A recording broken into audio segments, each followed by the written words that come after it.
Hello, everybody, and welcome back to the McDonCast, the funnest podcast in town, the only podcast around. Sam, it's been a busy week. Not for us, but for the news world. For the world. For the well, world. Yes, for the whole world. This is not the this is not the craziest week we've had in news ever, but it's Maybe, definitely the craziest week of 2025 so far. In terms of both, yes, gaming and movies, and then real life news. Yes. What a But interesting we will cycle. be touching on that only minimally. Yes. But anyway, we're recording this a day early because it's time to record. Yes, because mostly CinemaCon happened this week. We talked about it a little bit on the last show, but the other major studios all had their panels since then. And then the Nintendo Switch 2 had their Direct, so we're going to talk about that for quite a bit. Now we know all about that console. And then there is also some other sprinkling of some other news stories. Yes, we did. The biggest movie of the year. We won't be talking about it here. Biggest movie of all time. But yes, that did also happen. Alrighty, let's get into. Why do we only have 5 things? Well, there's only 4. Why do we only have 4 things on the thing? But because I this is just gonna be basic because we're gonna talk about the Nintendo Switch and CinemaCon thing for like an hour and a half. Yeah. Alrighty. Well, let's. But we have some other quick, smaller news stories. Let me give you guys a brief rundown, real quick. We got some trailers. Yep. Just random trailers. We got some random news. Yep. That's just what it says. And then we have obviously the big stories of the week: Nintendo Switch 2 revealed, Yep. and there's trailers much for that. Controversy and confusion surrounding its launch. Hopefully, we can clear some of that up today. And CinemaCon, which had its own set of trailers, but we'll talk about those as we for get each them. studio. But Let's start things off with Phineas and Ferb. Yes, so we have 4 TV trailers. No, one of these is a streaming movie. But we have 4 other trailers not related to CinemaCon. The first was we got our first tiny little look at the 5th season of Phineas and Ferb. Now, Sam, it has been 10 years since Phineas and Ferb ended. It has been almost 20 years since it began, all the way back in 2007. You know how Doofenshmirtz is like part of his whole shtick is that he's his like ex-wife and alimony checks and all that? Uh-huh. Dan Povenmire is now divorced. Oh, so good. He is now technically... That's mean. Since the show ended, he is now technically... He's more close become more to method. The character that he plays. Yes. Which is sad for him. But... No, no ill will towards that man. No, I have no hate for it. I like the shows he makes. No, Phineas and Ferb is awesome. I haven't seen the hamster superhero one. That's the one he made most recently. I've seen all of Phineas and Ferb except for the Candace movie, and I haven't seen Milo Murphy's. I saw the first season of Milo Murphy's Law. I did too. We still had cable back when it was. I think I watched up to the Phineas and Ferb crossover. I watched up until we got rid of cable, and then it wasn't on the TV anymore, and then I just. It's never on saw Disney it. Plus. Yeah, I don't know if it's worth spending your time to catch up on. Because I don't have a lot of time to watch shows much these days. Like I really can only pick 2 shows maybe a month to actually watch. And unfortunately, that's just not very high on the priority list. Will you be watching the 5th season of Phineas and Ferb, which looks identical? I mean, looks like not a day has gone by. This trailer. Is, everyone sounds the same. The animation looks the same. The only issue I have with it is it means we will inevitably get another final episode of Phineas and Ferb. That is true. I think they'll just do another movie. I think Phineas and Ferb has had more finales than any other show ever. So yeah, because there was the actual finale, which was the last day of summer. Yes, which was a 2-parter. Which was its 40-minute episode, and then after that there was an Alka Files episode, which was a pilot for a spin-off show that they didn't end up making, that they just kind of crammed at the end of the season. And then there's the episode where they're teenagers. The episode where they are teenagers and it's the future, and they're leaving high school. Which was one of the finales. Is the story finale? That's the end of the show. That's the end of the timeline that we've seen. That's as far as we go in the timeline. Yeah, and then there's the soft. There's the movie. There's the Doof, which was another pilot. Yeah, which is another finale, and then there's the movie that came out after. Yes, there's the Candace versus the Universe movie. And then there's also the Second Dimension movie, which was also like a soft finale. Well, there was another in because the Phineas and Ferb ran for 4 seasons. Yes. And in the olden times where Disney Channel made shows, their whole thing was, unless you were a monster hit, you did not go more than 3. Everything pretty much never ever went 3 and out. Even if you were a monster hit, sometimes you didn't get it. Because their whole thinking behind it was like the kids grow out of watching the show after 3 years.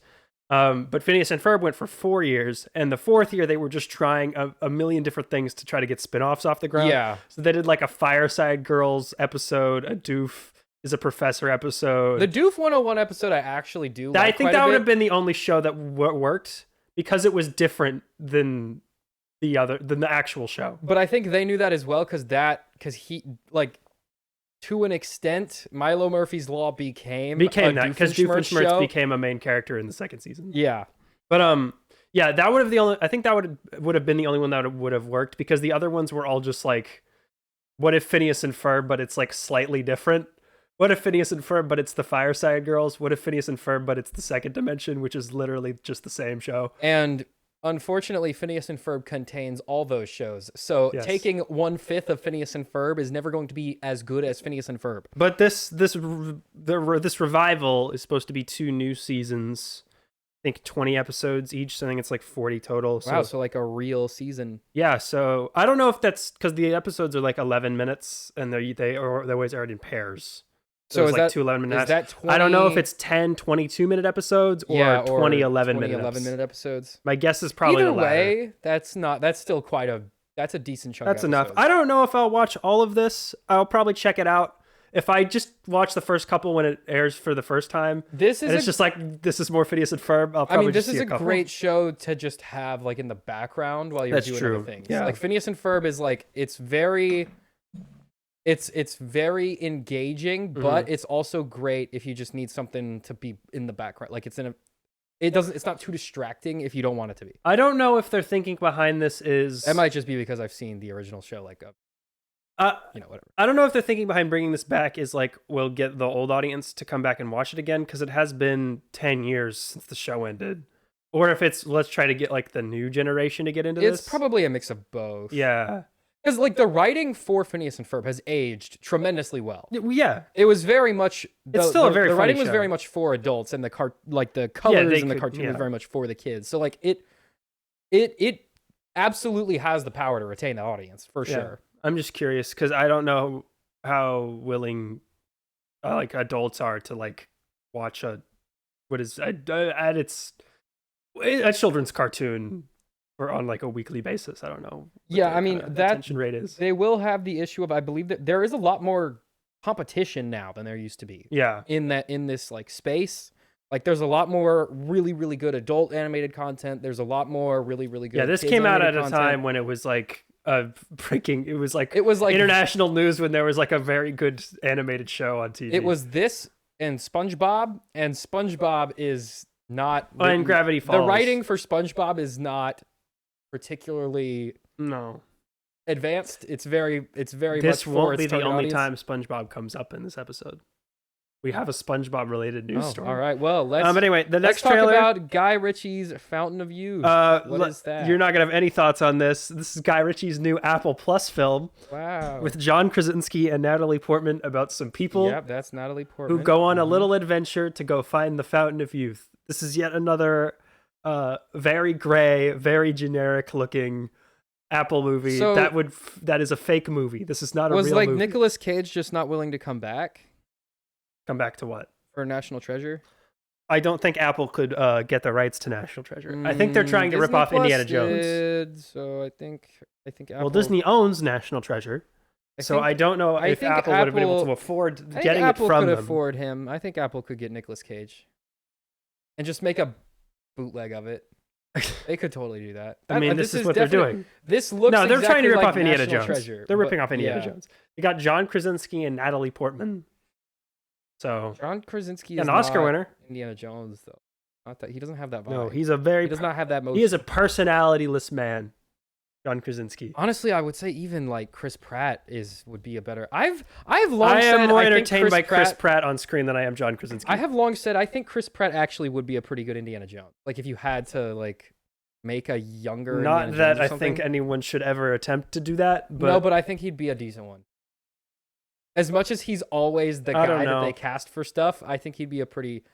I think he could do it. I think he needs to do more serious stuff. Yeah, he's still playing schlubby teenage and not even like burnout guy. because he's made movies where like the tone is darker, but those he's movies still the goofy. those guy. movies are like The Tomorrow War, which is like a dumb movie just in general. So like him being serious in it, he's just not making. Like jokes. I need to see him make another real movie. All right, let's talk about Star Wars: Tales of the Underworld. The third set of Tales animated anthology series. Is this the last Tales? I don't think so. I'm assuming they're just going to do this every year at this point. We've done our big three now. We have Jedi, Dark Side, and Bounty Hunters. Underworld. Those are the big three Star Wars. Well, no, they called this one groups. Underworld. So if they want to do a Bounty Hunters but one, they can. called the other one Tales of the Empire, and that's... Was it Tales of the Empire or Tales of the Sith? It was Tales of the Empire. Oh, then we'll do a Sith one. Tales of the Rebellion.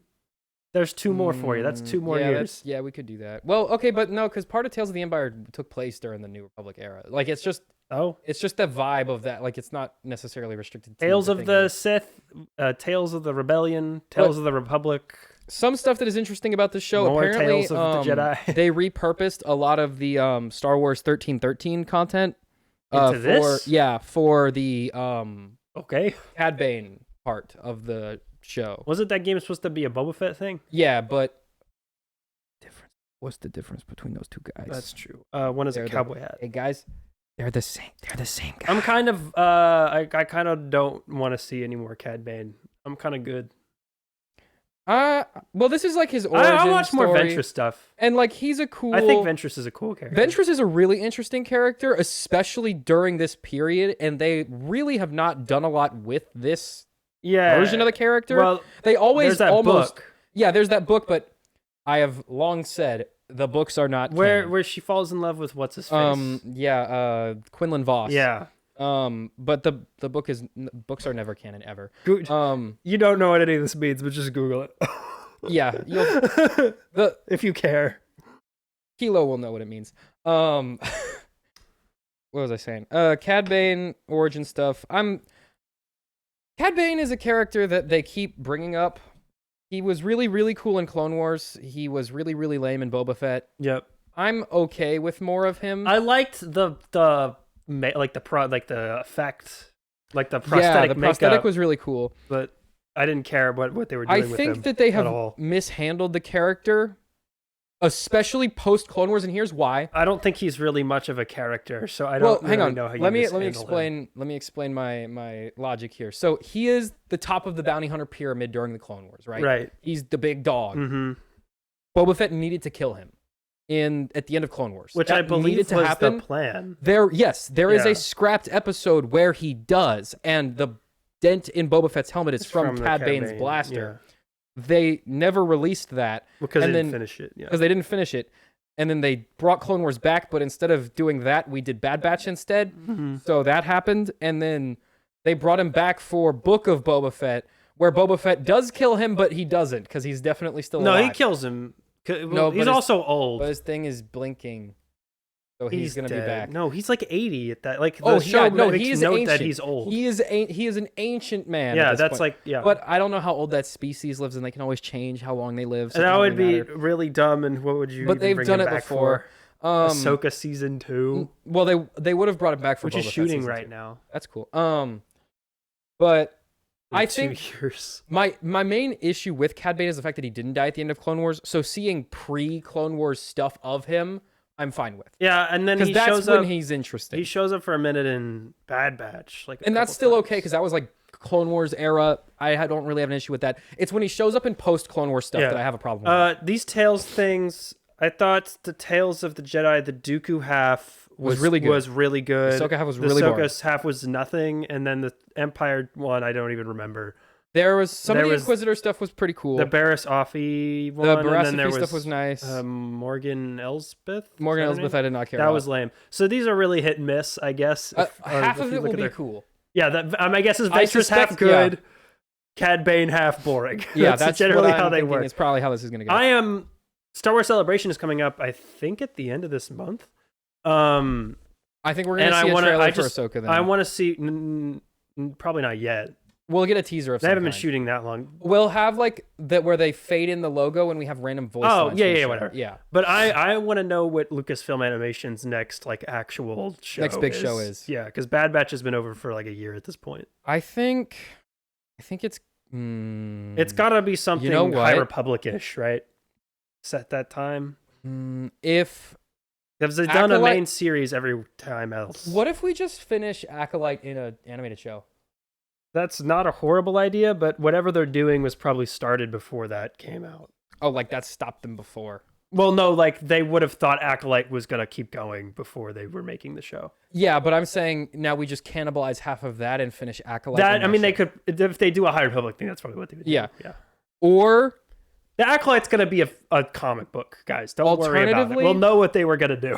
Alternatively, it will be a series that takes place post episode 9, and we'll start ramping up that engine. I don't think because it's about time to start pushing in that direction. They're doing that. That's the Ray movie. The Ray movie is supposed to be what that is. Yeah, but that's what I'm saying. We'll start. I don't think they want to put out anything else. That way. I don't think they want to put out anything that's not a movie before that. Because I don't think they want to. Mostly because I don't think they want to put like anything in place where they have to do this. Because they've fired like 4 different screenwriters for that Ray movie. I think they want to leave it so like they have whatever they want to do, they can, and they're not pinned into literally anything happening before that. We did see them when they started making episode 7. They made those 3 books that kind of bridged the gap between but 6 they and 7. didn't contain like, none of it really anything of substance. No, and all of that stuff has shown up in other things They've now. filled Like it out more later. Boba Fett's escape, we actually ended up seeing in the Boba Fett show. Yeah, but we've seen all that since the sequel trilogies have finished. But I think we'll start seeing signs of life from that part of the universe. Yeah, I think they're gonna wait till the Ray movie comes out to do anything. It might even be something Ray movie related, but I think they will start if that movie even ever comes out. They will start prepping the fan base for content in that. I think their goal right now is exploit whatever we can get out of this High Republic thing. Just give it one last go. The Acolyte didn't work. Kind of is dead now. And that game is never coming out, that Eclipse game. Remember that? Yeah, that'll Dream's still working on that. Yeah. So I think they'll probably throw one animated thing out there. It'll run for like 2 seasons. It'll get canceled or they'll stop doing it. That High Republic remake is also still exists, maybe. Oh yeah, I forgot about that. Everyone always does. But yeah. I think that game is going to be like Final Fantasy. That's unrelated. Okay, anyway, I mean, yeah, that's what an RPG is. So. Yeah, but you know how they did the remake? Yeah. They'll add more button mashing. Yeah, where you actually played the game instead of. Have you actually played the Old Republic? KOTOR? No, I don't have the patience or time for that. So when I was in high school and I got my first laptop, I played it on there. It didn't run super well because the laptop couldn't run the game, even though the game was from like the 90s. But it's my laptop. My old laptop couldn't. Yeah, crap. but like the combat was like guys would come up to you.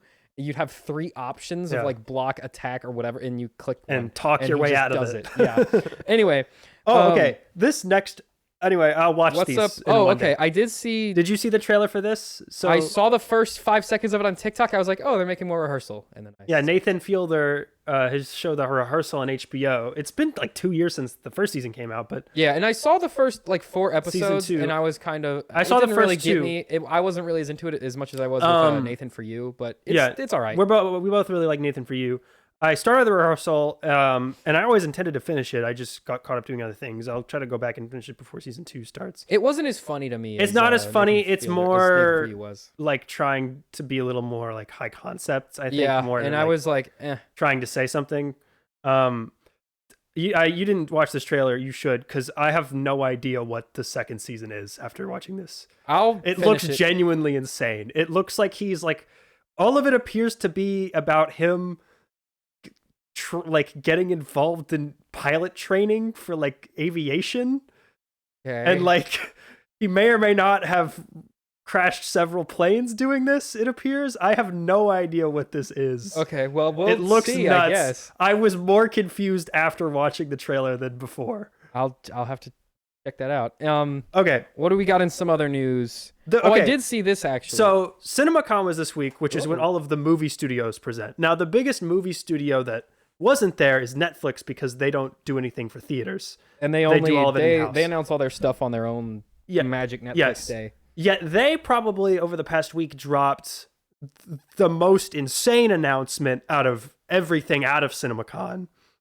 So on April 1st, conveniently enough, a story came out in the playlist, which is not an unreputable source, but not a big source in the industry. I rarely hear about not one of like the trades or a major like news It's no outlets. variety. Yes. They put out a story that a sequel to Once Upon a Time in Hollywood is moving ahead at Netflix with a script by Quentin Tarantino starring Brad Pitt as Cliff Booth to be directed by David Fincher. Which, again, this came out late in the day on April 1st, so my immediate reaction is... That's fake. This is a joke, because that sounds insane. But after several hours of, like, waiting for actual confirmation, this was real. Backed up. This is apparently real. So does this count as one of his movies, or because it's a sequel, are they one movie? So he's not directing it. That's the thing. So so is that what he's going to do So now? apparently what happened was, we talked about this when it was going down, Quentin Tarantino wrote a script called The Movie Critic, right? That he was considering being his final film, and apparently he kept rewriting it until it eventually became a Cliff Booth movie. Yeah, he psyched himself out of it. And then he decided not to direct it, and he's apparently got no plans to direct his final film anytime soon. But apparently Brad Pitt liked the script a lot and asked Quentin if he could make the movie somewhere else with a different director. And then Quentin said, depends on who the director is. And then Brad Pitt went and got David Fincher, who of course he's worked with on He's a big guy, big Seven name. and Fight Club. Yeah. And David Fincher has got a deal at Netflix. So Fincher is now going to direct the script by Tarantino, which is a Cliff Booth semi-spin-off sequel. This is like the further adventures of Cliff Booth later on, after Once Upon a Time in Hollywood. And it's going to come out on Netflix. Apparently it's a go. It's going to start shooting maybe late this summer, early in the fall. No one knows whether or not Leo DiCaprio is going to be in it. Apparently he could. Isn't he doing some other stuff right now? Yeah, he's very busy right now. Because he's in Odyssey, isn't he? No, he's not. He's his next thing, I think, is he's going to do the Scorsese movie, which is being written. Which is not going to be anytime soon. That's probably going to be next year. And then he's supposed to be in the Evel Knievel biopic that Damien Chazelle is doing. Why is he picking such like random projects recently? Leo? Because he was also in that other movie that we had the trailer for last week. Oh yeah, he's in PTA's new movie. Yeah. Like he's in like all these like random. Well, they're all by like famous. Yeah, they're all like directors. auteur filmmakers, but but also like he's like the biggest guy. What's he doing? Well, he doesn't do like franchise movies. I mean, these all make sense for where he's at in his career. But anyway, this is a wild news story. I was talking about this with Morgan. Morgan's a big Tarantino fan. And I was like, this is the weirdest thing ever. I'm still unsure about this. Yeah, what's happening? What's going on with this? Apparently, rumors are saying this takes place in 1978. When does the first which is 11 years after Once Upon a Time in Hollywood takes place. I have no idea what this would even be. What if he fights John Wick? So the first movie... They can fight. Him and John Wick will fight. This is genius, Sam. But the first movie is about Hollywood in the 60s. Yeah. Mainly. My guess is this will be mostly a character piece. I have no idea what this looks like. Fincher's a very interesting choice to direct a Quentin Tarantino script. It'll be interesting. Because they do have similar, some tonal overlap in their movies. But obviously Fincher's is a lot more usually like grimy and gross and darker. But I could see that working for a Tarantino script. Yeah. 100%. I am very disappointed this is going to be at Netflix. Like, I imagine it'll basically be a regular Tarantino movie, but everyone will just have like some mud on their face. Yeah, my guess is it's going to be probably a little smaller scale than Once Upon a Time in Hollywood. Once Upon a Time in Hollywood, it's like very flashy. There's all these sets and characters and sprawling. It was a spectacle. 3 hours long, and it ends with like that giant parade of Manson family violence at the end. My guess is this one's probably a lot more people sitting around in disgusting old porno stores and talking to each other. Sure, why not? But yeah, no, I'm disappointed this is at Netflix. I would have liked to seen this in theaters. But, I take what I can get. You think they might give it like a limited run? Definitely not. Yeah. All right, well, let's talk about Disney. Okay, yeah, so news broke before Disney gave their CinemaCon presentation that their plans for a live-action remake of Tangled have been put on pause. Apparently, this is 100% due to Snow White bombing its way into oblivion. It gave them cold feet on the Tangled project. Hot take, Tangled project would have done infinitely better than Snow White. I agree. This was supposed to be directed by Michael Gracie, who did The Greatest Showman and just did Better Man, which bombed historically hard, but was apparently very good. And was supposed to have a script by Jennifer Caton Robinson, who did Netflix's Do Revenge, co-wrote Thor: Love and Thunder, and is directing and writing the upcoming I Know What You Did Last Summer reboot. I am still of the opinion that the greatest contributor to Snow White's massive downfall was the movie's not very good. Was that the original movie itself is not very popular. Good, and they went way over budget. Yeah, like if this you should not spend $300 million on Snow White anything at all. No. Ever. I mean, I don't even think they spent that much on the original Snow White movie. Not adjusted for inflation, definitely not. They probably spent a ridiculous amount of money, but it was not that equivalent much to that size of budget. I do think this would have done better. Tangled is not one of the more popular Disney movies, I would say. But it has gotten more popular since it came out over the years. It is also a genre-defining movie it set the tone for all their modern Disney princess movies. It is my favorite of the modern Disney films. Just normal does not Pixar stuff. The modern Disney, Disney princess movies, I think Frozen 1 is still my favorite. Okay. But I think that X-Men powers are cool, so that's part of it. I do really like Tangled though, and I don't know if I would have been interested in this. I do think Michael Gracie would have been a good choice. I think that at least the musical numbers would have been well staged. Was John Krasinski Flynn Rider? Who was Flynn Rider? It was Zachary Levi. That's right. I don't think he would have come back. I don't think they would have let him come back. I don't. So this is not canceled, by the way. This has just been put on pause. So this probably will see the light of day at some point, because Disney will get desperate at a certain point. It will depend entirely on how the Moana one does, or Lilo and Stitch. Lilo and Stitch is first. I think Lilo and Stitch will be kind of forgettable, but Moana's I think we'll do fine. Next year. I think Lilo and Stitch will do exactly the same as Little Mermaid, basically, in terms of return. They would be probably not too happy about that, but it would make money. I think it's gonna be huge. I really do. I'm getting that sense from it. Its trailer was the most watched in 24 hours, like a month and a half. It comes out in a month. Yeah. Okay, I was gonna say if it came out in a week, Minecraft would kill it, but I think I think it'll be. People are loving Stitch, man. They just see Stitch and they're just like, yes. Yeah.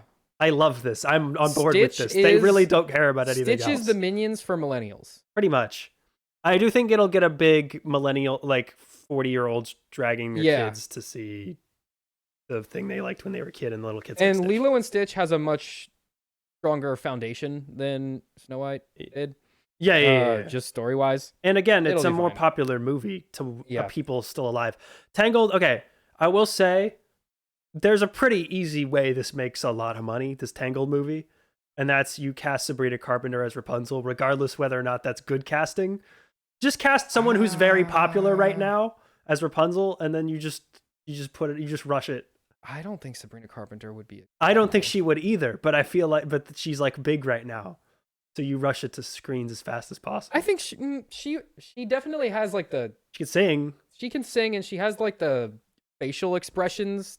She could you just look don't the know part. If she could do the character. I don't know if she could do the character. I don't think either. But again, it's about getting this out as fast as possible. Who would you cast as Flynn Rider? I don't know. Probably whatever. I think it would have to be whatever skinny white boy is popular this week. White boy of the month. Whatever white boy of the month it is. All right. Let's move on. We can skip the next one. I was just writing out anything you might want to talk about. The Simpsons is going to go to season 40. They were just picked up.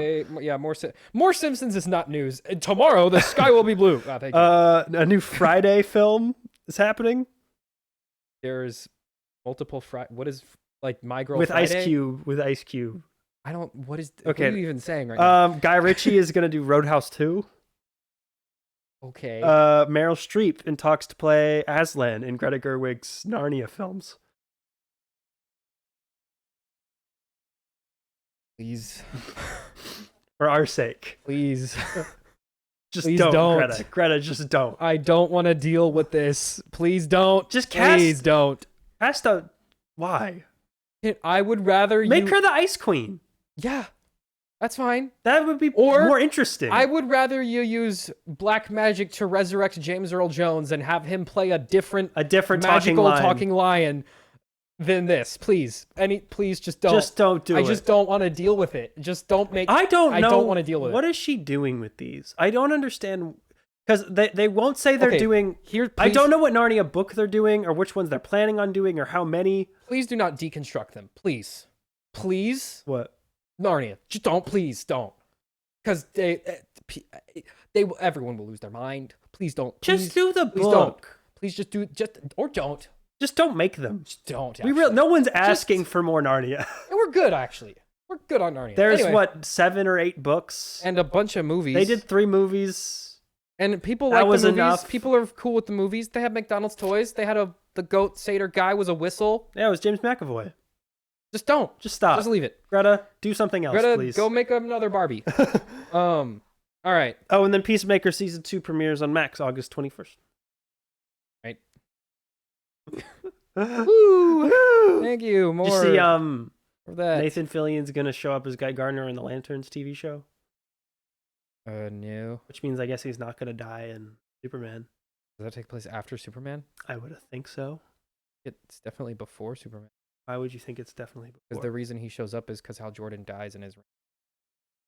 Oh, you think it's going to go to him? Yeah, that's definitely the show. So you think Hal Jordan's going to die that's early on in the show? That's why they cast like a 50-year-old man. Well, I think he's going to die. I just think he would die at the end of the show. Oh, yeah, that's what I'm saying. I think Guy Gardner will show up at the end of the show. And then Guy Gardner shows like he's only in one scene? No. Yeah, basically, yeah. That would be lame. Because I think the whole movie will be him and what's the other one? Jon Stewart. Jon Stewart. It'll be Hal Jordan training Jon Stewart, and then Hal Jordan dies, and then like in the last episode he goes to God. Yeah. And then it's like a different 55-year-old man. Yeah. Mm-hmm. Basically, yes. All right.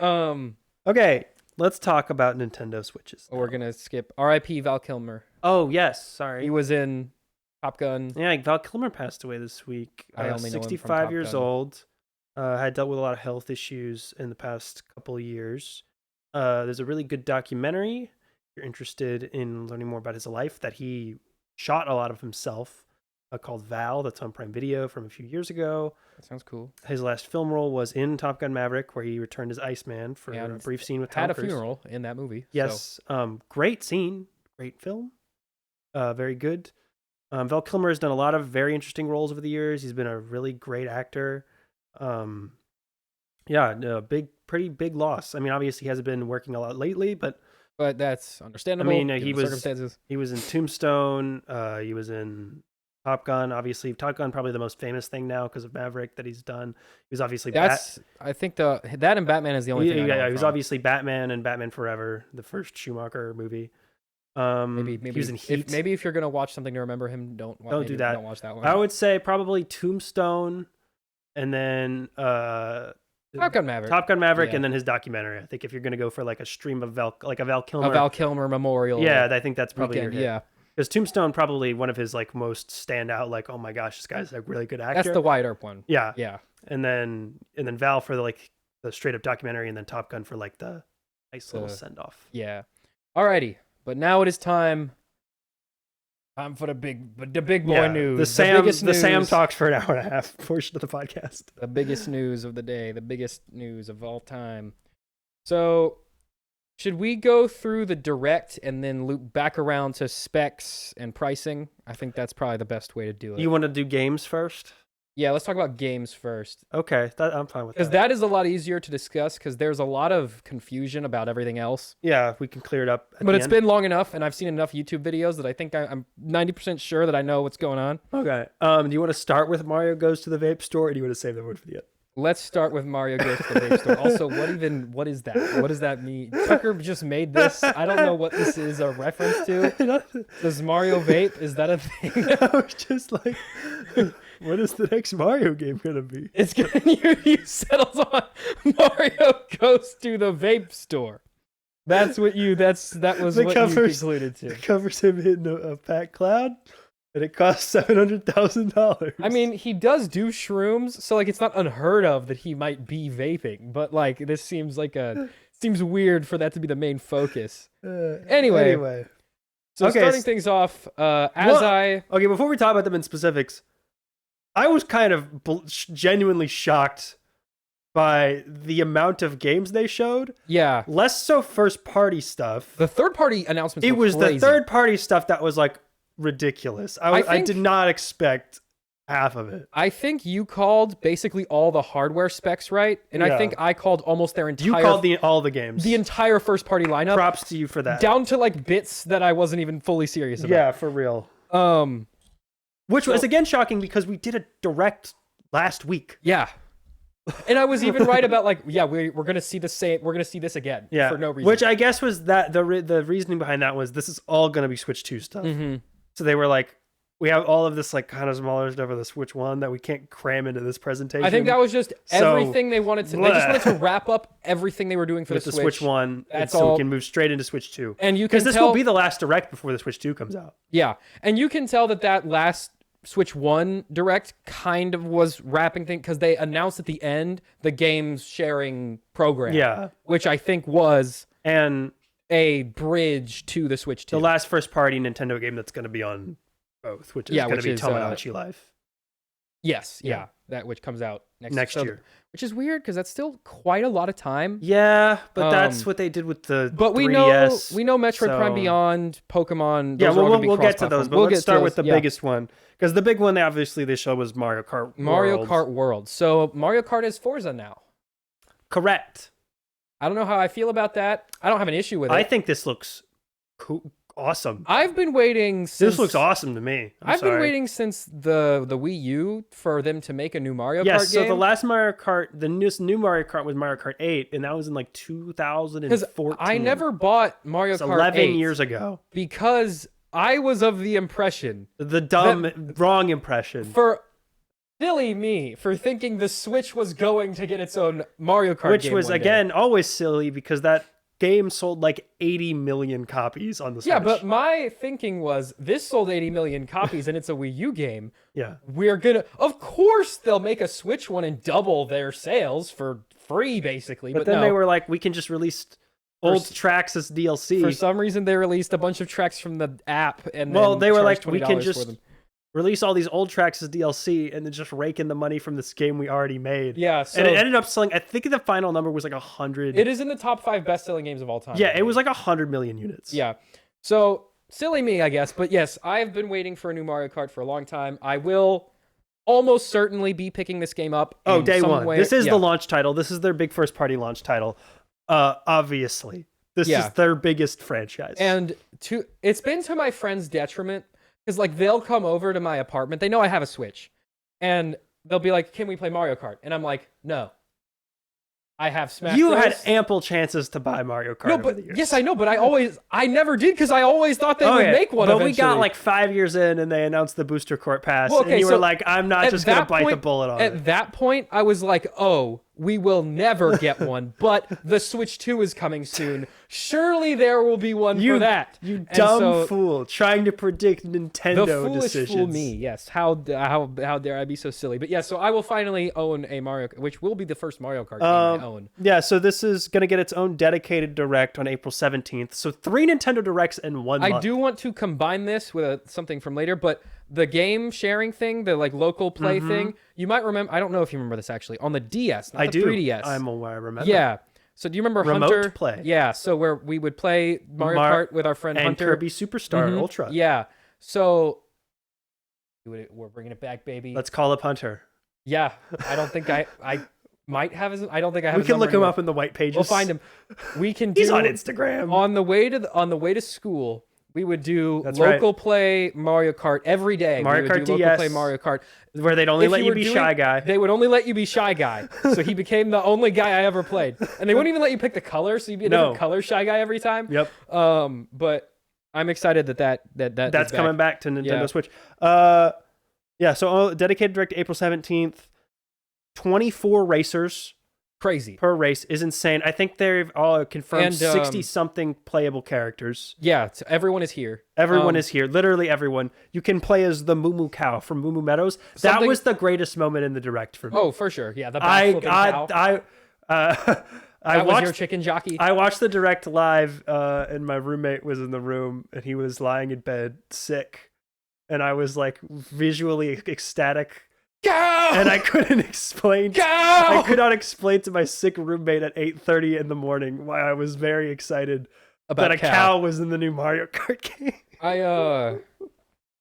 And we do know as well from the live previews of the Switch 2 that like YouTubers have been to now, that there is the Grand Prix has like an elimination mode. Yes, they talk about it in the direct. I think they called it knockout mode. It's like a battle royale mode. Yeah, it's called Knockout Tour. Yeah, so every so often there will be a checkpoint where only the first however many people will pass through, and it gets smaller and smaller as you get farther through the race.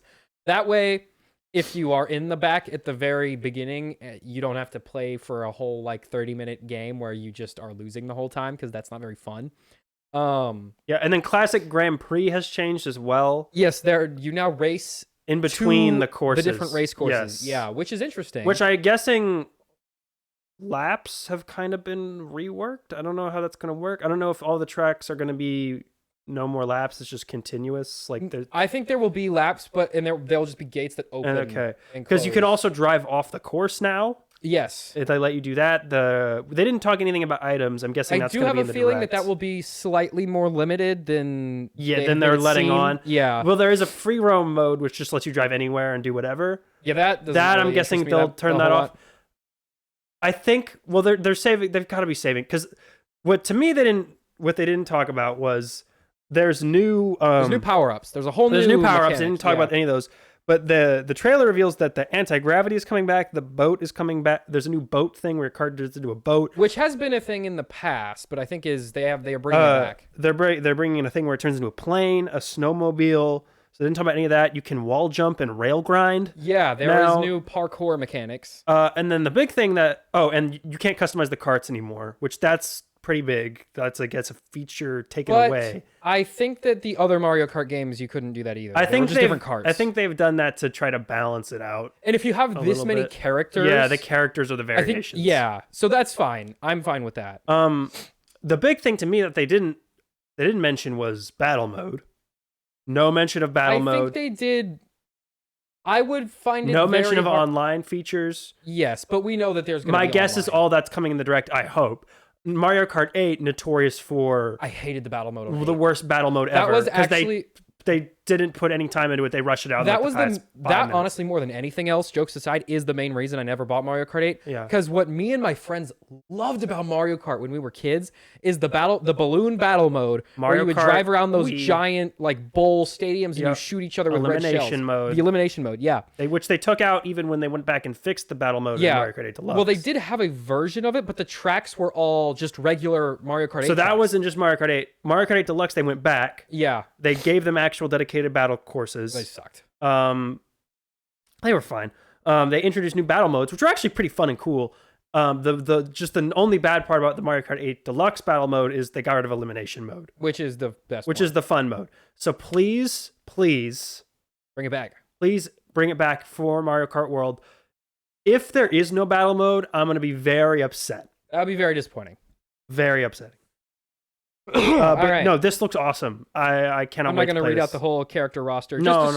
I just put it on there in case. If a thing has appeared in a Mario game, you can likely play it. If you've been waiting your entire life to play as Monty Mole, who might have been in the other ones, as Monty Mole, congratulations. Or Penguin. Be Penguin. Penguin is good. Penguin is good. Penguin, Dolphin. New day-night cycle. I'm not going to get into all the weather stuff. Kart, because there's going to be a whole direct for that. I'm sure we'll have ample time to discuss that at a future time. And by the way, I did not put these games on my notes in order of when they were announced. I put them in order of like how big they are. Yeah, that's so. We're going over all the first-party stuff now, and then we'll cover the third-party stuff after. Hard read. I called this one big time. Yeah, hard read based off of years of rumors. Literally, I think confirmed rumors. I think going back to 2019.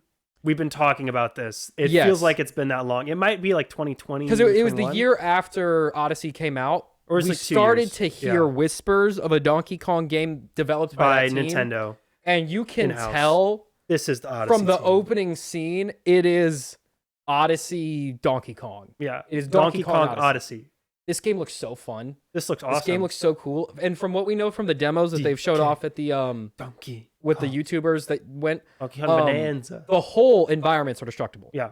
So it's like Minecraft, kind of. Which is a complete reinvention of. I don't even know how that. Donkey Kong. I don't even know how that works. How does that work? How do you design a game that way? We'll find out. I have no idea. It looks like they've kind of combined. The whole dig thing where everything's destructible is like completely new, but there's that there appears to be some 2D-ish platforming sections, which is obviously like Donkey Kong Country, like Odyssey, where it was switching between Odyssey, the two, and then they've mixed in some Donkey Kong 64-esque collectathon elements of it, which makes sense. Which was the last 3D Donkey Kong game, and that was in 1999. Been a while since our main 3D Donkey Kong mainline platform. The DK Rap was the last thing. It's been. That's the same time. That's from the last 3D Donkey Kong game. Yeah, I think it's been 11 years since the last Donkey Kong game in general with Tropical Freeze. And that was a remake. And that was a sequel to Returns. That was a new game. Oh, I'm thinking of the Switch re-release. Yeah, that was a re-release, but it's been 11 years since the actual original game came out, I think. We do have one burning question. Burn forever since Donkey Kong. He's been redesigned. Yes, and he looks fantastic. I like they've completely redone it. It's in line with Mario Kart World. He's the same as he looks in that, and then also he looks like the movie, which I expected broadly. I think you're going to see all of the Mario characters be redesigned to look more like the movie. So you get that good corporate synergy going on. So just look out for that. Is Funky Kong though? Where is Funky Kong? Is there a Funky? We have confirmation of Cranky Kong. From some of the gameplay from the Treehouse. And Pauline is there too. And Pauline is there maybe too. Maybe a rock. And there's a talking rock. But I think that's how I knew Pauline. It was the Odyssey team. Yeah. Was they gave him Cappy. They gave him Cappy and it's a talking rock. Yeah. And it obviously is customizable outfits too. You can tell from he's got the overalls. Because there's overalls and pants and ties you can switch out. So yeah, this is obviously, they haven't confirmed it's the Odyssey team. Obviously. Definitely is. I think this game is done. Yeah. I think it's been done. I think it's been done for a long time. For a while. Because I think the main Mario team, I think they're probably working on the next Mario game. I think they have been. And I think that's coming next year. Because this year's schedule, this first party schedule, is filled out. Because this was rumored to release during Mario's 25th anniversary, which was like 21. Yeah. So it's this game 35th. This game has been rumored to have been done for quite a while. You know what? I'm pretty sure 26 is the 40th.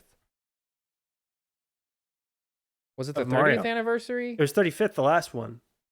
35th. But it was also weird because they had to delay it because it was COVID related and they were going to do stuff. They only released the weird All-Stars game, which was cool, but we were kind of expecting a little something more.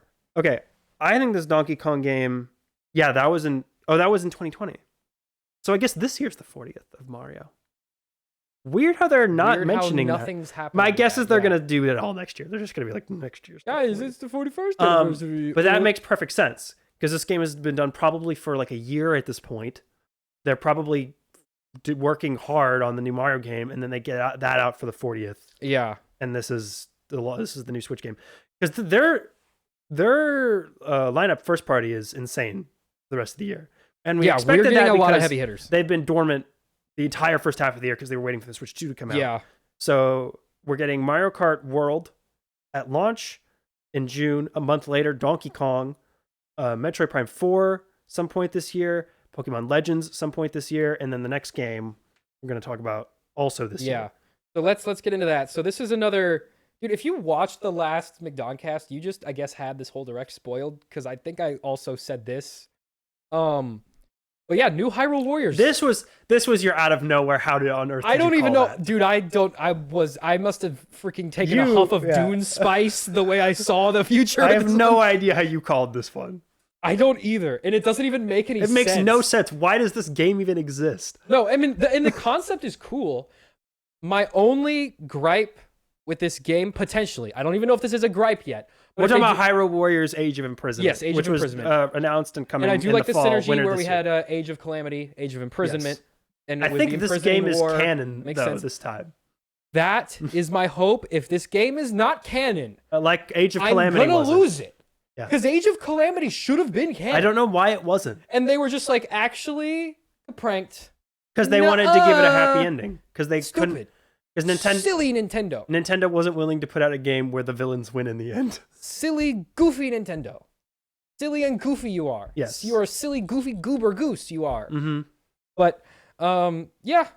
I never finished the first Hyrule Warriors. I didn't play them at all. It And was I fun. will not play this one. You played it a little bit in the hotel. Yeah. We played it together. Did we play it? Did you buy it? Mm-hmm. I have it. I got like no, 60% I'm of saying it. like I never bought the game and played it. Oh, yeah. My friend Kat is like really into this game, so good for her. Glad she's getting a new one. Yes. By the way, this takes place technically before. This is technically the first game in the timeline. Yes. If we're still using the timeline. If you've played Tears of the Kingdom, you know that in that game, Zelda travels back in time. And yes. So spoilers occur there. This takes place while she's back in time. Yes. This is basically what she's getting up to during the events of Tears of the Kingdom, kind of in between, kind of before. This is when they seal Ganondorf under Hyrule Castle. That's what this war is. Link is not playable in this. Link is not in this game. He's not in it. It's Zelda time. I did think it was funny. I saw some people on Twitter going like, wow, I can't believe it took this long for us to get a Zelda as the main in Zelda. One came out last year. Where were you? Were you asleep last year? What happened here? All right, yeah. Hyrule Warriors. Next up, they treated this. This was the weirdest one. They treated this like it's the biggest news, and it's like the least biggest news. It's big news in a way. It would have been big news if they didn't also reveal Mario Kart World. Because if I'm gonna pick one of the two we're talking games, about they revealed Kirby Air Riders, which is a new racing game for Kirby, a kart racer that's a sequel to Kirby Air Ride for the GameCube. 1999. It was for the GameCube. I think it came out in like 2005. A while ago. It's been pretty 20 old. years. And the reason they revealed this and the reason they treated it as a big reveal is that this is Sakurai's next game. Sakurai is returning. He's directing this game. This is his first project since Smash Bros. Ultimate wrapped up, and this is his first. Yeah. He did the first Kirby Air Ride, I believe, and this is his return to the Kirby series after that game, which was 20 years ago. So, that was the big news. Cool. I don't care about Kirby. Will the fact that Sakurai made it make you play it? Really? Not care about Kirby Fighters. What if it's like really good?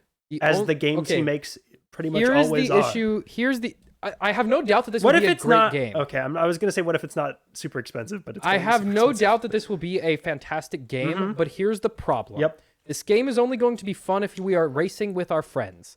And if my friends come over and they want to play a racing game, are they going to ask me, McDonald, can we play Kirby Air Riders? Or are they going to go, McDonald, let's play Mario Kart? Yeah. It's always going to be Mario Kart. So at the end of the day, this game's just not. I mean, it's just not going to get played. Sakurai always puts pretty cool single player stuff in the games that he makes. He only makes bangers. So he's never made a. My guess is there's going to be some pretty wholehearted single player stuff to dig into. It'll depend. As we get closer to this game's release, if they really blow me away, all we know is that it's coming in 25. They didn't put any gameplay. But given I have a lot less time to play games now than I used to, and Mario Kart Worlds exists, it's going to be a very hard sell. My main interest in this is just that this is going to be Sakurai's only game he's going to be able to make before they put him back in the mines working on Smash Bros. Mines. Yeah, so I that's my main interest in this, is that he has made 2 non-Smash Bros. Games in the past 30 years. 7 years since Smash Bros. Oh, well, he's been doing this. Yeah, I know. This and his YouTube channel. I'm saying we're getting close. Oh, no, he's going to go back go back in the mines. Well, he was working on the DLC for all those years. Yes. Which I think didn't end until 22. So it was really like... It's been 3 years. It was like 4 years. But then he was working on the YouTube channel, and I think he's been doing this for 2 years. And the YouTube channel was mostly him talking about. Well, it was all game design stuff. It was a great YouTube channel. I didn't watch a whole lot of it, but it was really well made. I've only heard cool things about it. Okay, you want to talk about the lamest game Nintendo revealed to be making? I lost my... Yeah, what is it? What even Dragon Drive? This is the wheelchair basketball game. Oh, no, yeah, this is the basketball game. I texted you before you even watched the direct. Yeah, this is the wheelchair basketball Rocket League. Honestly, this game looks like it would have been fun, but the design looks so bad. Like, it looks so bad. No, it looks really bad. Absolutely no. It looks like an iPhone game from like the iPhone 3G. Yes, and it looks like the controls will be just aggravating and annoying. Yeah, I don't care about this game. Next game. Oh, this is worse, actually. Oh, yeah, this is worse. So Nintendo Switch Welcome Tour is a playable booklet. Yep. That Instruction explains manual to you how the Switch 2 works. Yep. It is a literal instruction And manual. I'm calling it. This will cost $30. Nintendo has already announced that they will be charging for this game a But they have not separate announced the digital price, but it's going to be $30. Okay. Do you think after literally not a single human being alive buys it, they will charge $20? No, it will cost $30. They forever. will stick to $30 forever. Because this is like something no one needs. Yes. Like, I'm sure you could get all this information from a single 5-minute What? YouTube video. Okay, well, I'll save, because there's nothing notable about this game at all. It's nothing. This is a nothing burger. I will save the discussion about their pricing structure for when we're done covering these games. All right, so let's talk about another hard read. Hard read from me again. Nintendo Switch 2 editions. They are charging, I assume it's going to be like $10 I think to $15, they said $20. $20 for upgrade packs that allow you to play the better version of the game on the Switch 2. Yeah, so they announced what their version of backwards compatibility is, which is certain you can play the first-party games on Nintendo Switch 2, yeah, or from the first Switch will be playable in higher resolutions, higher frame rates. Some will have bonus content as re-releases for the Switch 2. Yes. If you already own a copy of the game on the original Switch, you can pay $20 to have a digital version of the upgrade on your new Switch. And I do believe it will play the game without the upgrade. Yes, I think they've but said it will that. just have the old graphics. It'll just have the old graphics same. and frame Yeah. rate. Now it will probably still run better, just purely because the Switch 2 you'll probably is more get powerful. less like frame dips. And like the stuff. frame rate will be more consistent, but you won't get the 4K resolution and textures. So the ones they announced during the presentation were Legend of Zelda: Breath of the Wild and Tears of the Kingdom will both be getting Nintendo Switch 2 editions. That won't have any bonus content. That it'll just be at 60 frames per second, 4K graphics. The Zelda ones? Yeah. No, so okay, there is a little bit of new content. They're adding the app GPS navigation Google Maps thing. I don't know what that is. But they are also adding some additional memories to the game. Really? Yeah, based on Zelda's diary entries. And my guess is it's going to include the DLC. They wouldn't charge you extra for the DLC. There's no right? DLC for Tears of the Kingdom. For Breath of the Wild. I would assume it would include the DLC for Breath of the Wild. You'd think. You'd think. I assume if you buy the Switch 2, like the new one, it would come with it. I don't think this is a combo pack. I think you buy these separately. If you previously owned the game, it's $20 to upgrade. If you just want the game on the Switch 2, you pay for the new one. Yeah, and the new ones will cost $70. $70, yeah. Or $79.99. No, they're $70. Okay. Yeah, so and those will be launch titles. So Yes. those Zelda games will be out on launch. I will probably get the Tears of the Kingdom one. I'm not going to get the Breath of the Wild one because I'm done with that game. I will not at all because I will not have the money to afford it. The next game they discussed was Kirby and the Forgotten Land Plus Starcrossed World, which is a new expansion. which will have a new mini campaign added to Kirby, which will also have higher resolutions, presumably higher frame rate. That one's coming August 28th. And then the other one they talked about was Mario Party Jamboree plus Jamboree TV, which is a new expansion to Mario Party Jamboree. New mini games that use the Switch's new control stuff, which everyone I think kind of expected. That's coming July 24th. Yeah, the only one of these that I'm even considering is Tears of the Kingdom. Okay, Tears of the Kingdom. Well, okay, and then they briefly mentioned. So there are going to be some that are free. And those are Pokemon Scarlet and Violet and a couple others. Why are they free? Because have you played Pokemon Scarlet and Are Violet? we 100% sure on Yes. The Pokemon ones are free. There are a couple other select titles that have Nintendo Switch 2 editions that are, you just can download it. Okay. At no charge. That is, to my knowledge, confirmed to be a thing. I don't have the list, but I do know that Pokemon Scarlet and Violet are on that list. And I think a big part of that is because it was Those games embarrassing run the way like they released. Garbage poo-poo on the Switch one. And I have seen some footage of those versions. And yeah, if you've ever seen like the Pokemon 4K, things on YouTube, it looks like that. Okay, and then the other ones they just briefly mentioned are that Metroid Prime 4 Beyond will have a Switch edition, a Switch 2 edition, and so will Pokemon Legends. Yeah. So presumably those games will just run at a higher frame rate. Yes. And that's it. Okay. Then they talked about the last Nintendo's first party thing was Nintendo Switch Online will be adding GameCube stuff.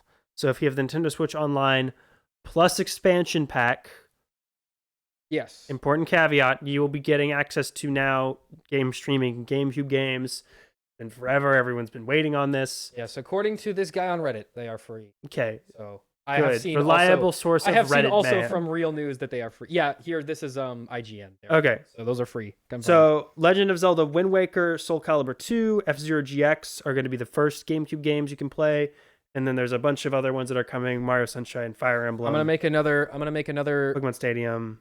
I'm gonna make another huge call. Next Nintendo Direct. Yep. One of the biggest reveals: Melee. Smash Bros. Melee. No, I don't think I think that'll be the only one they don't do. You know why? Why would they not? Because if they put Melee on there, then people are gonna be like, "Why is New Smash Bros. Not more like Melee?" And then they would do it. I think they'll do it because I think even they realize that like that would be massive. Well, but haven't they also been like stopping tournaments from using Melee at this point? I think they're trying to get the people to stop playing Melee. That's because those tournaments are using emulators to play the game because there are not enough functioning GameCubes in circulation to continue playing them the way they're supposed to be played. Interesting. And it's either that or because they are using third-party hacks to add online functionality to the game. Yeah, which they also don't like. That's why they keep shutting down those tournaments. I think multiplayer with Melee would probably crash whatever servers they have running for it. But that would actually justify maybe actually getting the expansion pack. True. Okay. Let's move on to these third-party games. These are big boys. Half the Direct was just a sizzle of third-party stuff, and it just went on and on. It just kept getting more and more insane, too. Let's start with the biggest one.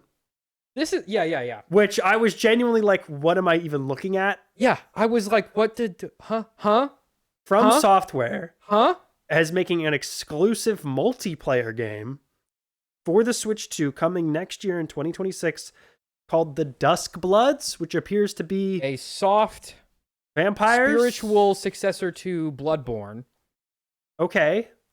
Because they can't call it Bloodborne because that's Sony. PlayStation. Yeah. What? Huh? And it's also Elden Ring, kind of. I'm presuming it'll not be as open as Elden Ring and not as big. There's a lot from the trailers we saw. There's a lot of big open set Yeah, my pieces. guess is more open spaces. Probably Elden Ring is a giant game. Yes. My guess is this is gonna be a little smaller than Elden Ring. I would assume so. Because they probably have their next like actual game coming. I think this is a multiplayer thing. I think this will be very similar to Elden Ring, although I think it'll take place in like one city rather than like a massive huge world. I'm still baffled that this exists. This is insane. How on earth did they make this deal? There isn't even that much From Software stuff on the original Switch. I think there is. This is really out of the blue. There is the Dark Souls 1. Yeah, is on Switch, and I believe that's it. Yeah, I think that's they all. Didn't even put. Did they end up putting 2 and 3 on there later? I think 2. They might have. I think they had like a bundle. Yeah, but they didn't put Demon Souls or Elden. They're gonna bring Elden Ring. Yeah, to the new Switch. Okay, I guess transition. Elden Ring. Yeah, also that's on Switch 2 now, which I think everyone expected. That's crazy though. Elden Ring. That's absolutely wild. Elden Ring Tarnished Edition. That's coming at some point this year. And so I assume that will come with the DLC. Shadow of the Erdtree DLC, which is massive in its own right. Yep. Will this get me to finally play Elden Ring? Will this get nominated for Game of the Year? No, because Donkey Kong will win. But for the third time, it could get nominated. That would be pretty funny. Will this finally get me to play Elden Ring? Good. You should have played it a long time ago. Probably not, though. You own the game. Yeah, but I have even less time to play Elden Ring than I did when I bought Elden Ring 2 years ago. I'll be too busy playing Donkey Kong. Donkey Kong doesn't come out until later. I'll be too busy being excited for Donkey Kong. That's stupid. Well, we'll be on Switch 2 this summer. We'll be on Switch 2 probably in the fall. But yeah, Elden Ring, that's massive. That's crazy to me. But that's not even the craziest one. Let's keep going. Oh, really? Hades 2. I mean, I don't care that much about that one. That one, I think everyone. That runs on. I didn't finish it, but I did play quite a little bit of Hades 1. I played for a couple hours. It's good. It's a fun game. I downloaded it on Game Pass, and then I got rid of Game Pass. I didn't get it on my Switch. I should have gotten my Switch. I got on my PlayStation. That's a game I really... Hades 2 could have probably run on the Oh, Switch. it is. It's probably going to come to the Switch one. I don't really... This is... Anyway, that much about we don't that. have to talk about it. Street Fighter 6. Years 1 through 2 Fighter Edition. Sure. That one, they were like, we're bringing Street Fighter 6 to the console. It's going to have the DLC. Also, we're launching 3 amiibos and also 20 amiibo cards. We're bringing amiibo cards back. All right, thanks, everybody. And then they just dipped. Yeah, so Street Fighter is massive. Street Fighter 6 was huge. Yeah, in Japan. I don't really care mostly. a whole lot about Street Fighter. No, I don't care at all. But it was huge, even on on PlayStation 5 and Xbox. It was a massive release. This is not. We've never really been Street Fighter boys. What do you think about bringing amiibo cards back? Is this the first line of amiibo cards since Animal Crossing?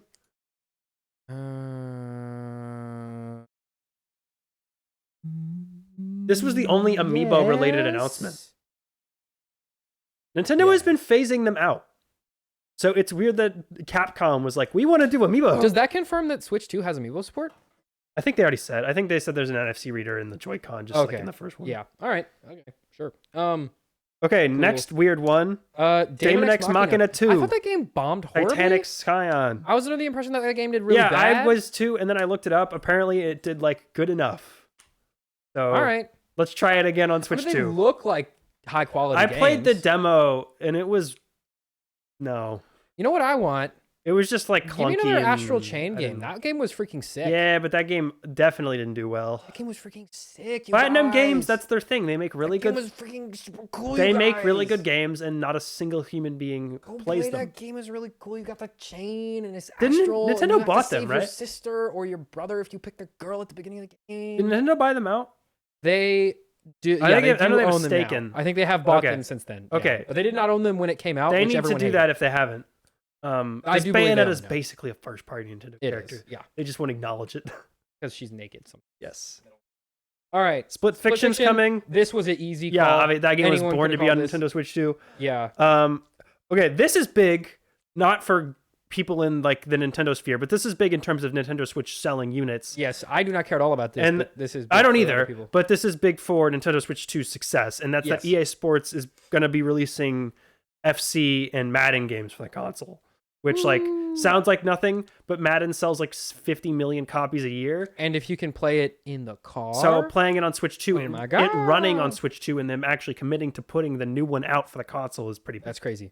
Like if I'm in middle school and I'm 11 and I was more into sports, and I like also the Switch, you would play that. Huge news. Because and then along with that. 2K is going to bring NBA 2K and the WWE. WWE I think was already on Switch, but it was on the Switch one, but it was famously awful, really bad. Yeah, I think actually it was one of the worst games on the Switch. Hogwarts Legacy is not. I thought it was not a reveal because it was already on the Switch. Okay, but Switch 2 it's also cool. Okay, this is interesting. This game is not getting a Switch 2 edition. No, this is just Hogwarts Legacy again. Well, it'll be a port, so it'll have the upgrades, but yes, but I'm saying like you can't pay $20 to get the better version. Yeah. You just have to buy Hogwarts. Like, well, no, we know some games you'll just be able to pop the cartridge in your Switch and it'll just play. Yes. So, but not this one. I don't know. Well, I mean, I assume this is very strange. We'll have to see how this works. I think this was just like there are also a lot of games. Nintendo has said there's about 140 something odd games that are not compatible with the Switch 2 at all. My guess is those have massive issues. Those are the ones where the companies were like, I want to port it to new system and make them pay again, make it not work on new Switch 2. No, it's like they have graphical and like yeah. My guess issues. is like Labo or 1-2 Switch probably just won't work. Yeah, so there's I believe like 20 that don't work and 140 something that have issues. Why do they have issues? I think it's because the hardware architecture is different. Yeah, they're having trouble emulating it on the Switch 2. Tony Hawk's Pro Skater 3 and 4 coming sometime this summer, baby. Ooh. Tony Hawk. Yay. Hitman World of Assassination Signature Edition coming. So most recent Hitman game. Is that new? Which is the new Hitman game? That is the new one. I think that's the most recent one. Every Hitman game looks exactly the same and then, to me. This was somewhat interesting, and that is that the developers of the Hitman games who are working on Project 007, which is supposed to be a AAA James Bond game, they announced that will come to the Switch 2. Yes. It has been years we heard anything since about that game was announced. They played the same teaser from when they announced it. No new information about it, or no release year or window, or anything else. It will be on just the that Switch it'll 2. be on the Switch 2 if it ever exists. That does tell us a little bit about the hardware that they're targeting for the game, like in terms of specs. Well, we'll get to that when we get to the end of the games. Yakuza 0 director. Oh wait, hang on, I skipped. Bravely Default Flying Fairy HD Remaster. I am actually one of the 2 people who's who ever played Bravely Default. Yes, because I had a friend in middle school who was really, really into it, and he really wanted me to play it, and I got it used at GameStop for like $10. It was actually a decent deal. That game is so impossible to play. That game is so ridiculously difficult for no reason. And it's so grindy. They made I believe It's 3 or 4 of them. Guys, I cannot even. The story is so dumb. It's like the darkness is taking over the big magic crystal. That's the story, and you have to stop the darkness because it's a Square Enix game, and that's the plot. But like, it takes so long to do anything. Like, oh, you want to talk to this guy? You got to get him a magic feather. You want to get him the magic feather? You got to play the magic harp for the Bandit King. Oh, you want to find the Bandit King? Kill 300 snow leopards. Okay. It's like the most grindy game I've ever played. Here's when I know a game series is stupid. And that's when there are 3 games in the series, and the 3rd game is called Bravely Default 2. Yeah. Even though it's the 3rd game. Because the second one was called Bravely Second? No, it was called Bravely... Yeah, it was called Bravely Second End Layer. Yes. So it goes Bravely Default, Bravely Second End Layer, which makes... That's a title of nonsense. None of those words make sense. Let me explain the title. We don't have time. It's very easy. Both braving and defaulting are commands you can give the characters. Is seconding a command? Yes. So those are what distinguish this line of JRPGs from the other Square Enix ones, is the brave and the second, commands. And the second command allowed you to duplicate whatever your other character's command was. And I won't get into the specifics, but yeah, that's the name of commands. That's why it's named that. And then the 3rd game is Bravely Default 2. Because they got rid of the second thing and just went back to defaulting. Amazing. Anyway, that's coming out. It's a launch title, the HD Remaster. I don't care all about that. I played it. I don't care. Deltarune's coming. Chapters 1 through 4, baby. Whenever 2, 3, and 4 come out. Yakuza 0. Yakuza fans continue to just get everything for free. Director's cut of 0 launching launch title. Yakuza fans are eating better, I think, than literally any other game. They got ever. They got all the games they could ever want. And they're all great. A million spin-offs. They got an Amazon Prime show. And as far as I can tell, it's all good. Great. Yep. All of them have fantastic reviews. This is what happens when you're Sega and you only make two games. Yeah. Yakuza and Sonic. Yeah. And no Sonic-related announcements. That's interesting. But yeah, Deltarune chapters 1 through 4. So I guess that game is finally finished. I think 3 and 4 are supposed to come out at the same time in the summer. Yeah, and those are there's only supposed to be 4 chapters, I believe. Yeah. So I think the game is officially now out. Congratulations, Toby Fox, on finishing the game that you've been making for 8 years. When did Undertale come out? Like 2015? Yes. 2015 sounds right. In a decade, took him a decade to make one pixel RPG maybe game. Hire one employee. Just one more guy. Just to help. He could just be the guy that gets you coffee. Just like an intern. He doesn't even have to develop anything. He could just do your paperwork. Yeah, you need some help. You could afford it, Toby. You have the money. You did Pokemon. You got Pokemon money now. Sell the Undertale film rights. Someone will give you a bunch of money for those and never do anything with them. Borderlands 4. That's coming. Sid Meier's Civilization 7. We're doing thumbs up for our audio listeners. Don't care at all about that. Survival Kids. The only notable thing about this is that this is when the stream crashed and it became a meme. You didn't watch it live, the direct. No, yeah. I did. Riddled with technical problems. Well, here's why. Amazing that they still haven't worked these out. We'll get to why later, because I know why, but it's related to something later. Enter the Gungeon 2. Thumbs up. Starseeker Astroneer Expeditions coming in 2026. This looks kind of cool, actually.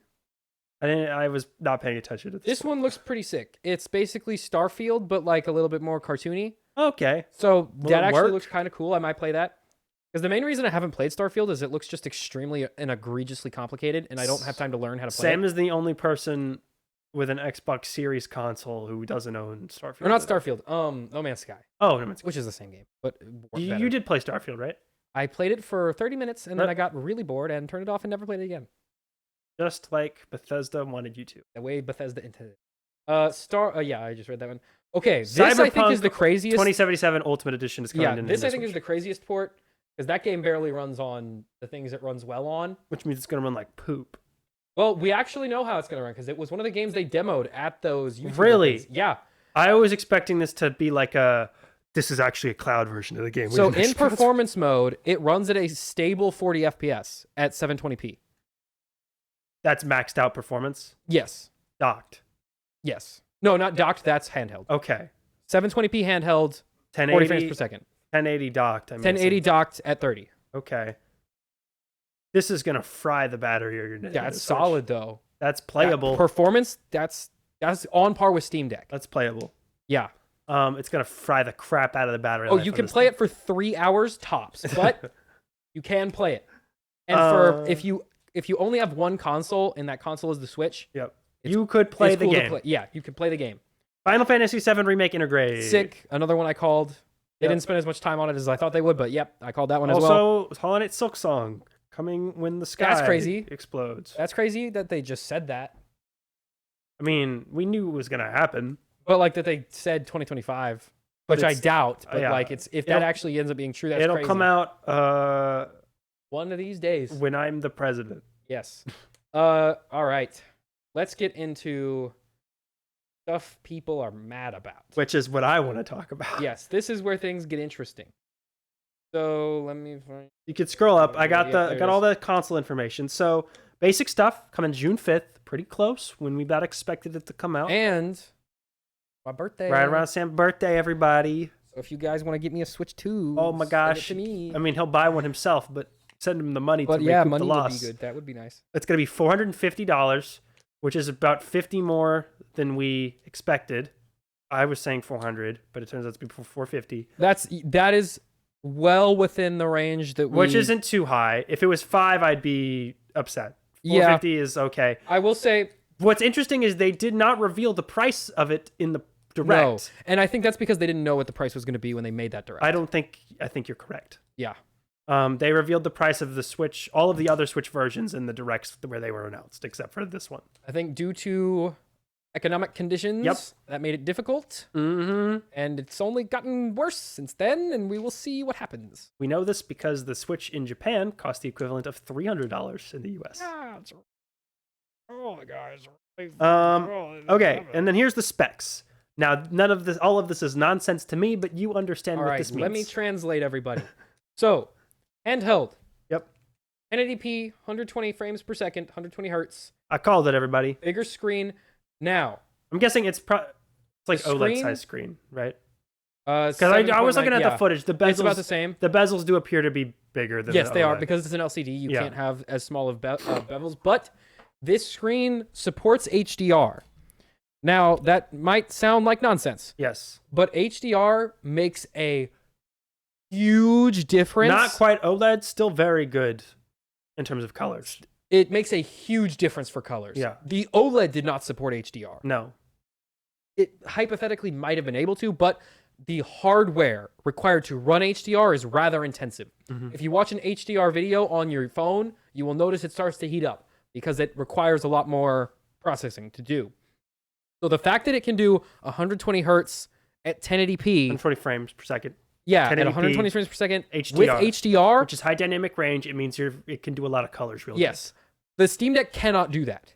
Straight up, cannot do that. Which makes sense because the Steam Deck is 4 or 5 years old. But just to give you guys some context. Yeah.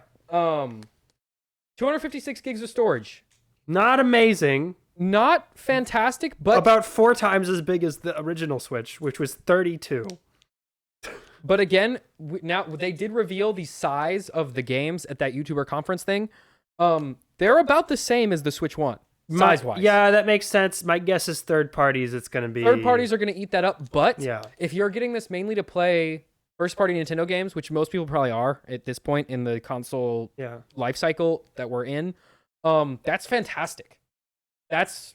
For most people, that's enough storage. Yeah, and I mean, it's going to support micro SD cards. And you can find 512 to 1 terabyte ones for pretty cheap now. For not that expensive at this point, so it shouldn't be that big of a problem. Yeah, so that's all good news. This is the craziest one to me. You guys know. I called this. I was adamant. I was like, I said this was going to happen. I was so again. I was like, no way. But yeah, somehow Nintendo managed to get this thing to do 4K. Out of the dock. Out of the dock, only while it's docked. And I know how they did it because NVIDIA posted on their website their own spec sheet for the processor that they made for the Switch. Yep. And the 4K is AI upscaled. Yeah, that tracks. Which AI frame. Okay, so there's two different DLSS technologies. There's DLSS frame generation. Yeah. And then there's DLSS resolution upscaling. Resolution upscaling is actually very, very good right now. It looks really, really good. Most people, 99% of people, you would not be able to tell the difference. Frame generation is a little bit different. You can absolutely tell. It's a lot less stable. It's not great. As far as I understand it, this does not do AI frame generation. It only does AI upscaling. Okay. Which is fine. Which is good. That is good and that is fine. That's basically it. My guess... It is a lot less demanding on the hardware, which makes sense. So, my guess is that, like, they said basically this. It can do 4K. My guess is most of your, like, in-house developed Nintendo games, like stuff made proprietary, will run in 4K. Most everything will probably be like 1440p, maybe 4K. There's going to be not that many games that actually run in 4K on the system. But it'll be a high enough resolution. It'll be higher resolution than the original Switch. Yeah, and that gets us back to why there were some technical issues with the Switch 2 stream, which is this is their first ever stream in 4K. And that makes sense since this is their 2025. Yes, but since this is their first console that does 4K, that makes sense. And that's probably not their fault. That is YouTube backend. Like, Nintendo is not hosting the stream. No, I just think it's funny. It's like, well, like, did they get to the Wii U before they were like, we're gonna finally use HDMI cables? That's literally we're gonna do all AV stuff. Yeah, so these specs are solid. This is what I expected, and it's good, and apparently developers can develop for it. And something that this is about as powerful as a PS4 Pro. Something I need to make clear. Or Xbox One. Yeah, something that needs to be made clear. There are no other gaming handhelds at this price point that offer this performance, period. The Switch is actually an industry-leading product at this point in time. Which is crazy. The Steam Deck OLED, which is Valve's first-party, highest offering. Valve. The company with infinite money and time. And seemingly no regard for whether or not something makes money. Yep. Because they can just subsidize it with Steam forever. Does not run games like this. And we also know companies are actually going to optimize their games for this hardware, which... Because this is going to sell better than the PlayStation 5 and Xbox Series Easily. So this will be the dominant gaming platform for this generation. More than likely, which means they will optimize for this system. Yes. Which is all good news. So when I am not upset about the price of the console itself. I think that $450 is No, I'm not upset about the price of the console. And if you adjust for inflation, the price of literally every single Nintendo console ever, they are all around $400. Yeah. Every single one. We will get to the other stuff, but real quick, I do just want to cover the physical changes to the system. Yeah. Joy-Con, bigger sticks, bigger buttons, new sensors on them that they can be mouses. Yes. And that, as far as I have heard from the YouTubers, that all works very well. The dock has a fan in it now. So it's cool. a little beefier. It's a little more of a hassle. But I'm okay with that because it does something. But there's a fan in it now. Yeah. There's a microphone in the console now. There's a second USB-C port at the top so you can charge it while it's in the kickstand, and there's a new kickstand. The big thing, the C button. We finally know what the C button is. We finally know what it does. It opens Discord. Maybe is this the dumbest thing Nintendo's ever done? Yep. So, number one, I actually do see a legitimate use case for this software. For people who do not own a phone or computer. No, not even. If I'm a parent and I don't want my kid on Discord for obvious reasons. What? What's wrong with Discord? But my kid has a friend who has a Switch, and they want to call and do face whatever while they play video game. I would much rather they use this, because that is just a lot more safe for kids than Discord is. So I'm actually okay with that. This is an offering, makes sense, and there is a space for it. Quality seems to be pretty awful, pretty freaking terrible, pretty goddamn bad. Of course, it's going to be awful. It's not going to work. They're selling their own not proprietary. They're selling their own webcam for, I believe, $70-ish. I have it pulled up right for you because I wanted to mention it. It's $50. $50, okay. For a 1080. I'm trying to see for resolutions. It's not telling me, which is not a good sign. But that's fine. I don't really care about that. It includes a USB-C charging cable. But what is important about this, you can actually plug any webcam into that USB-C slot and it will work. They did announce that. Okay. So I am perfectly okay with it. I fully expected Nintendo to be like, you can only use our camera and our camera alone. Yeah, and they didn't. So props to Nintendo. I can't say props because, like, yeah, that's for doing not doing one anti-consumer practice. Yeah. So, like, I can't give them credit because, like, this is just stuff you should do always. But, you know, it's nice that they're doing it. The chat pricing. Yeah, you have to pay to use this. So, the first year is free for all users. March 2026, I think, is when it After that, you need to pay for Nintendo Switch Online. Now, there's no additional fee on top of Switch Online. Yep. And you don't need the expansion pass. It comes with base Switch Online. Mm-hmm. This confuses me immensely. Yep. If I'm not paying for Switch Online, but I have a year of free voice chat, why am I using it? Do I get a free year of online? Yeah, otherwise, are we playing games alone? Separately, but you can still voice chat. Why would I do that? You're poor. So yeah, that doesn't make a whole lot of sense to me. I mean, it's cool. No, it doesn't at all. Like, who's going to be paying... Who wants to use this but isn't going to be paying for online already? Which makes sense on Nintendo's part, because you're just going to charge them anyway, so it doesn't matter for you. But I'm just wondering, like, this is not really a bargain in any way, shape, or form. Are we having problems with the switcher machine? No, it's working. It's just the screen turned itself off for some reason, but it works fine. Anyway. Yeah. Okay. Let's talk about these the bad news. Yes. The real bad. The reason why Nintendo Mario goes to the vape store is $700,000.99. Game and accessory prices. They are unjustifiable. Genuinely disheartening. Yeah, it's bad. It ruined the entire thing for me. However, allow me for one moment to defend them, of course. I won't defend them, but I will explain them. Oh, yeah. Adjusted for inflation. Money good. Adjusted for inflation, this is the same price as the Switch games were at launch. Yes, you are correct. So and I did check that. That's fine. However, wages have not gone up by that same token. And we're going to be entering a recession soon. We are on the cusp of at least a very small recession at the very best. Best case scenario, very small recession. Worst case scenario, Great Depression Part 2 Electric Boogaloo. Let's hope it doesn't get that bad. But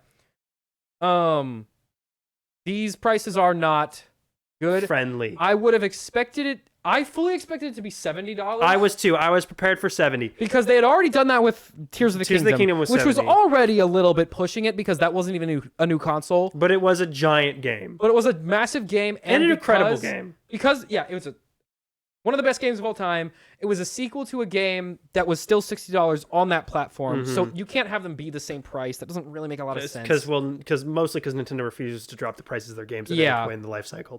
But again, explainable, not justifiable, but explainable. And that is the new standard. Everyone is doing 70, pretty much uniform for big AAA releases. And the game industry, and that's fine. The game industry did need to raise prices because 60 had been the standard since like 2000, since the early 2000s. And that's like, that's like they're making half the equivalent of what they were making on a single game sale a decade. Yeah, that's fine that it was $70. $80 80 is pushing it for Mario Kart World. 80 is and only Mario Kart World. Donkey Kong is going to be 70. That's fine. 70 I'm okay with. I really don't have an issue with 70. I don't either. 80 is just stupid, especially since there's going to be DLC. Yeah. There's going to be DLC on top of the $80, on top of the $20 you're going to need to pay if you want to play it online. Now, once again, 99% of people going to be buying the bundle. Yeah, so more than likely. There will be a bundle at launch that is $500 that comes with the Switch 2 and a digital copy of Mario Kart World, which is a $30 price cut from buying them separately. Yes. However, that's going to sell out in about 5 seconds. Yes. When it drops. So you're not going to be able to get that. Yeah, very unlikely that. I mean, you're probably not going to leave a Switch 2 at all. I mean, scalpers are going to eat this thing up. So, okay. This is another part of the story, which actually is not on the docket, and actually I didn't even know about. I didn't either. I didn't think about this until I later. watched the first 20-ish minutes of the WAN show, which is Linus Tech Tips podcast. Shout out. Because he was talking about it. But you cannot pre-order a Switch unless they see on your Nintendo account that you have been paying for Nintendo Switch Online for more than 12 months and that you have over 50 hours of playtime logged on your console. That's kind of crazy. That is insane. But I get it 100%. Yeah, I honestly, like, because it really sucks that you have to be paying for online. But we have. So I'm fine. And yeah, I mean, the only people at launch buying this that aren't scalpers are hardcore fans. So and they're that gonna, is all people who already own a Switch. This is probably going to go away by July, like a month or two in. That's insane that you have to do that. Now, that's just to buy it from Nintendo. Yeah. If you're buying it at Walmart, from GameStop, it's going to be a little different, yeah, so obviously. those are all going to get eaten up, those pre-orders by scalpers. But it really does suck if for whatever reason you weren't paying for online. Maybe you don't like the service. Maybe you just didn't need it. Maybe you didn't need it. For you, yeah, this really sucks. And yes, they could have just been like, you need 100 hours of playtime. 100% they could have done that. But I would rather they do this than nothing at all. Honestly, I would. I'm fine with something to at least try to and like at least hold back that a little bit. Yeah. I mean, that is probably like the biggest, because that is the price gouging. That's when it gets absurd. Is it's $450 and then the scalpers get a hold of it and then you're paying some guy basically ransom money of like $1,600 for a Switch 2. Yeah. Which don't anyone do. Even if they sell out completely, you cannot get one at all. They will make more. Just wait. It's not worth paying a guy and over the because base it's price releasing for it. In June. I suspect by come holiday season, it'll be fine. They'll be fine by holiday season. And honestly, obviously Mario Kart's big and Donkey Kong comes out in July. You'll be fine if you need to wait till August to play those games if you cannot find a Switch. But on top of the games themselves, the accessories. I have not gone into the accessory pricing. Nintendo Switch Pro Controller, which most people I would say are going to buy, are going to get $80. $10 more than the Pro Controller for the original Switch. I thought the Pro Controller was $80. No, that was $70. Because the Joy-Cons are $79. The new Joy-Cons are $90. Okay, that's a little crazy. This is according to the Nintendo website. So, okay, for context, current Joy-Cons, if you go to Walmart and buy because I was thinking about buying some because mine are busted. Yeah. $79 right now. Yeah, $80. Yeah, $80 for Joy-Cons. So $10 price increase. Okay. $90 for Joy-Cons, $80 for the Pro Controller. Now the new Pro Controller has some fun new features, Sam. Does have some back paddles. HD Rumble 2. I don't know what that means, but it's got a 2 on it. Amiibo compatibility, motion controls. Capture button is back. C button. Ooh-hoo-hoo-hoo. They added a headphone jack. Finally. A thing that was in the Wii U gamepad. And in the Wii U Pro Controllers. Not in the Pro Controller, just in the gamepad. In 2012 and has been an industry standard for over a decade at this point. PlayStation 3, I want to say. Yeah. Thanks for finally doing that, Nintendo. They're getting on it. They're getting to it. And then obviously the bumpers, which that's cool. I like that. I don't know how many no one's going to use those. I use those all the time. You do? Steam Deck. Yeah. I've played controllers that have those and I never used them. For sprinting in video games, it's great. You don't have to click the stick down. You just press the button. Hold it. Yeah. That's probably cool. Visually, it's literally just the Pro Controller from the first Switch with a 2 on it. Mm-hmm. It and looks the same. back paddles And the bumpers are white. I'm okay with the controller increases. $10 is not that crazy of an increase. Honestly, again, adjusted for inflation, it's probably slightly less expensive. Now, they were egregiously expensive before on the Switch. Yeah. But I'm just saying. But it's consistent. I'm less upset about that. So say you can't get a hold of the bundle. You can't find it. Mm-hmm. You have to buy Mario Kart separately. Right. So you're paying $450 for the base console.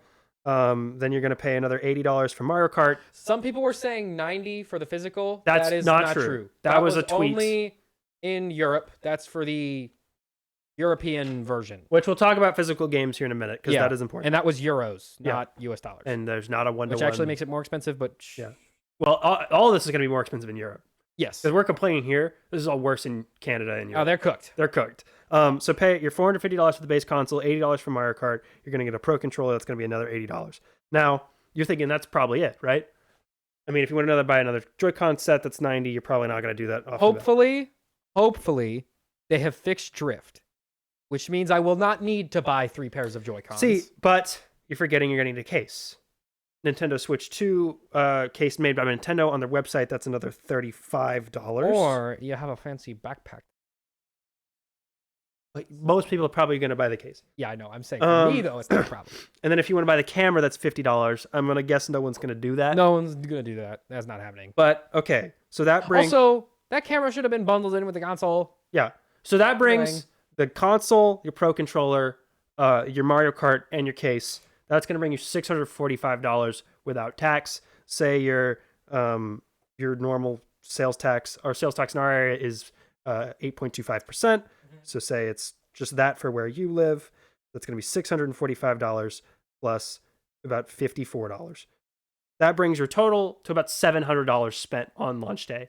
Okay, so that is the same as a PS5 Pro with nothing. Base price, which, if we compared to that, is a deal.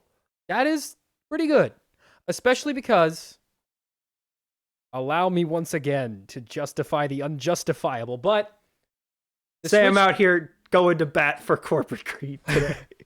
Y'all know I have done my fair share of dumping on Nintendo, but I do think some of this is being blown out of proportion here. I do too. Because we're in such a tumultuous and time again, economically. I think everyone is comparing it directly to the original Switch. I think Gen Z... This is more powerful. This is bigger games, more expensive games. I think Gen Z and millennials are having a bit of a, back in my day, movie tickets were $5. Yeah.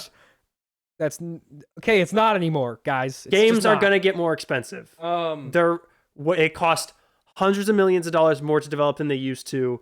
They're twice the length that they were 10 years ago. The gaming industry getting more expensive in general was that was inevitable. Yeah, we're not playing Nintendo baseball anymore. Yeah. This is not Super Mario Brothers 2 for the NES. But and we know the Switch 2 is going to be supported in all likelihood longer than the PS5 Pro is. This is going to get a 8 to 9 year lifespan, at least. Probably 10.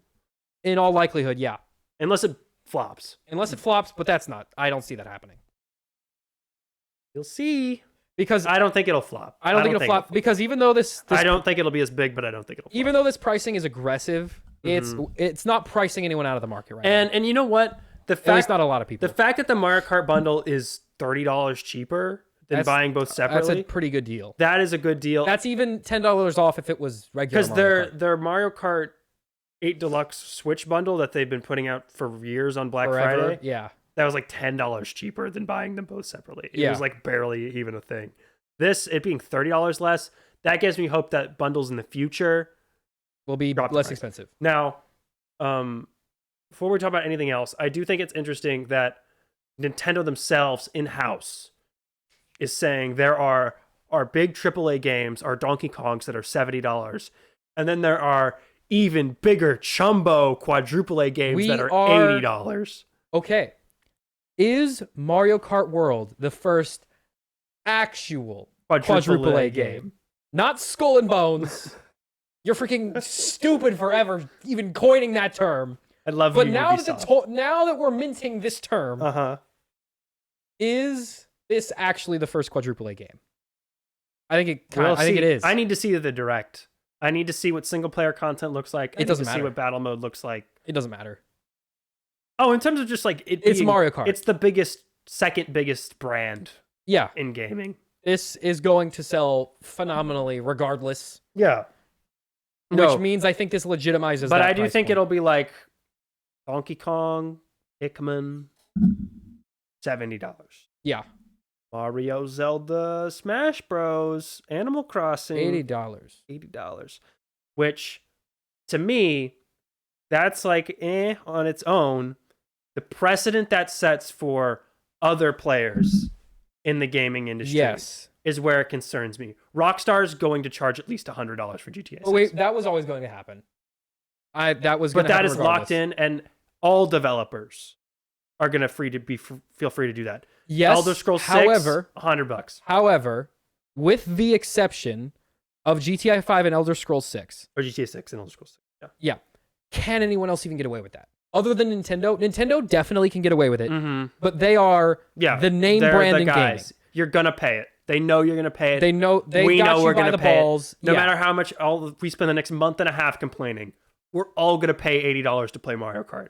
It's just the way the world works. Hopefully $50. Or maybe $50. But we'll see. But yeah, what else? I don't think any other company could get away with that. I think if Assassin's Creed Shadows launched at $80, it would. Did it launch at 70? It launched at 70. Yeah, I think EA is going to raise your sports titles to 80. I don't know. I think they will, because you'll still pay it. They'll probably sell fine, but they will see a decrease. They will raise sales. I think Call of Duty probably too. Only for their big ones. Your franchises that sell 40, 50 million units every time. Your console sellers can get away with it. But I don't think your average day-to-day game I'm thinking can like get away with it. My main thing. Sorry. Insomniac, Spider-Man 3, Wolverine. Maybe? I don't think so. Not for Wolverine. Spider-Man could maybe have gotten away with it. I don't know that Wolverine can get away with that. I'm just trying to think. Next Halo, probably. Next Halo, okay. And I think they would Next Halo, yes, if the Xbox still exists when it comes out. I'm not even if I'm there not isn't, joking. whether the next, because they're going to keep making Halo regardless of whether or not the Xbox exists. The next Halo, I think, is definitely going to do it, mostly because they're probably going to spend a ungodly, unjustifiable amount of money on it and need to recoup the loss. So perhaps your mascots. Your mascots will all cost $80. Mm-hmm. Yeah. That's what I'm expecting, or if not more. Because, again, Rockstar is going to charge $100 for GTA 6. I think GTA 6 is a unique... And that'll be base price. Property, because they're going to sell a deluxe version that's like $140. Yeah. Okay, another thing, though. The games that Nintendo has sold for $70 thus far have not had DLC. Tears of the Kingdom has no DLC. And that's the only game they sold for $70. And they have been very clear it's not getting any DLC. So if we assume that whatever the DLC... that could have potentially been there is just part of the game. Again, is that more... I mean, there is going to be a DLC for a lot of these games. Mario Kart World will have DLC. In all likelihood, yes, but I think it'll be quite a while before we see any DLC from quite a while, but it will have it. So you will be paying more eventually. Yeah. What I also found interesting is that Nintendo considers the dock by itself if you want to buy another dock. Oh, yeah, that's $110. That is... Which means, according to them, the console itself is worth $340. Well, actually, no, the console itself, if you subtract the Joy-Cons, is worth $250. Third parties are making docks this time.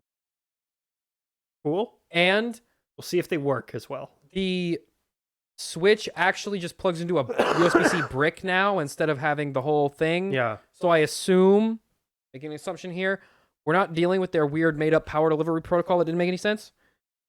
And they're using a standard USB-C operating thing here. And if that's the case, third-party docks are actually a viable option. And won't fry your Switch. And we already know that D-Brand is making one. D-Brand has on their website that you can be right now a dock for your Switch 2 that works with their kill switch case. Okay. That's pretty... Did you have anything else to say? Let me see if there's anything I just wanted else. to complain about games being too expensive now. Yeah, the games are. I'm gonna be so broke this summer, guys. Yeah, You've never seen brokenness on this level before. The game prices suck, but I will be playing Donkey Kong Bonanza with my Superman tickets purchased on my phone, and I will not be able to eat for at least 2 weeks. Ice soup, guys. Ice soup for the summer. Ice soup till September. I think I'm less upset about the game prices just because I knew this was coming. I was We've known expecting for it, such a long time that this was coming. And the console price. The console price is a good price. I was fine with it. I'm not even gonna lie to you guys. That is actually a phenomenally honestly good price for this product. I bought the PlayStation 5 for $500, and I don't play as nearly as much video games as I used to. I'm gonna use the Switch 2 twice as much as I use the PlayStation. I still probably use the Switch about the same as I use my X. Well, okay, I've been playing a lot more Minecraft like in the last week, but like generally, I use them about the same. No, I'm gonna play all of Donkey Kong Bonanza. I'm gonna be all over the Donkey Kong Bonanza. It's gonna be unbelievable. Okay, there's gonna be so much Donkey Kong going on. There's gonna be bananas coming out of his Banana ears. coming out my butt, out of my ears. People are gonna be like, "This guy's a freak. Why won't he shut up about Donkey Kong? Why hasn't he been to class in 3 weeks?" And it's gonna be Donkey Kong. All right, do you want to move on to? My voice is falling apart. Do you want to move on to CinemaCon? Let's go over. It's not going to take as much time because you don't give a crap. I don't care as much about 95% of this stuff. Yeah. So if you're not aware of what CinemaCon is, I'll just briefly tell you because it's kind of in the name. It's come into prominence a lot more since COVID because the exhibition industry has been failing and dying. Basically, what it is all of the major studios come and present their upcoming film slates to the distributors, the theater chains, to be like, look at the movies that you're gonna have the option of playing, but they won't have the option. They all have to play them. Yes. But they sprinkle in. It's mostly just showing footage and bringing celebrities out just to people in attendance. There's some general information shared, and there is usually like a couple trailers dropped this week. There's like 4 or 5. But every major studio did a presentation. Last week on the show, we talked about Sony's, which was the only one that had happened when we recorded. Now, CinemaCon is concluded.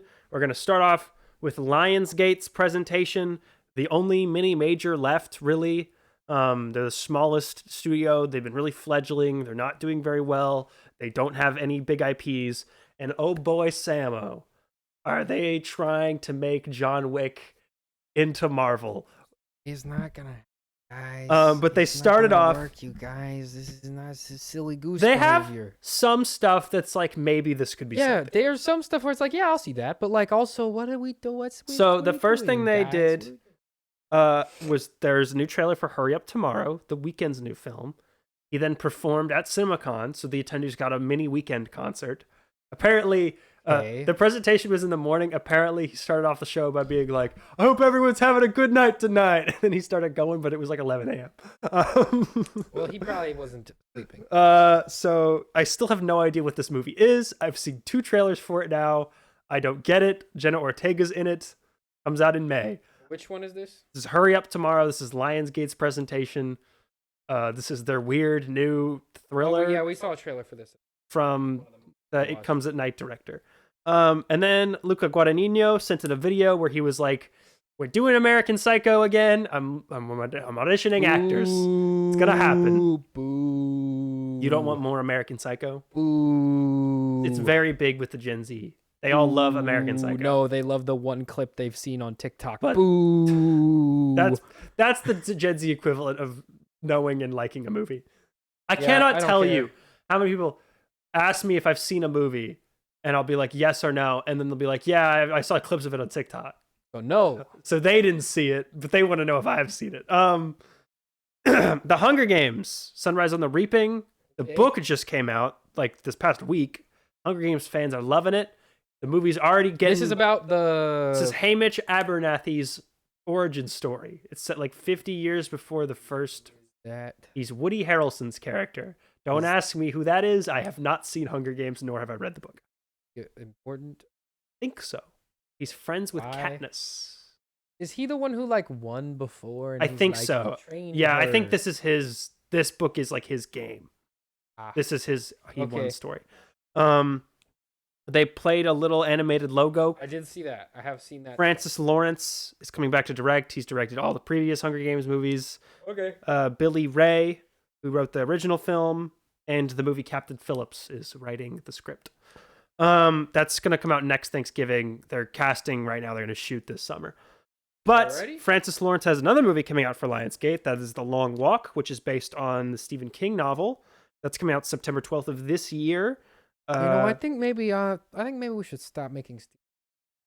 Buddy, if you think that this CinemaCon was not for you, oh golly gee, do we love Stephen King? I think we got too many, and they don't even make money anymore.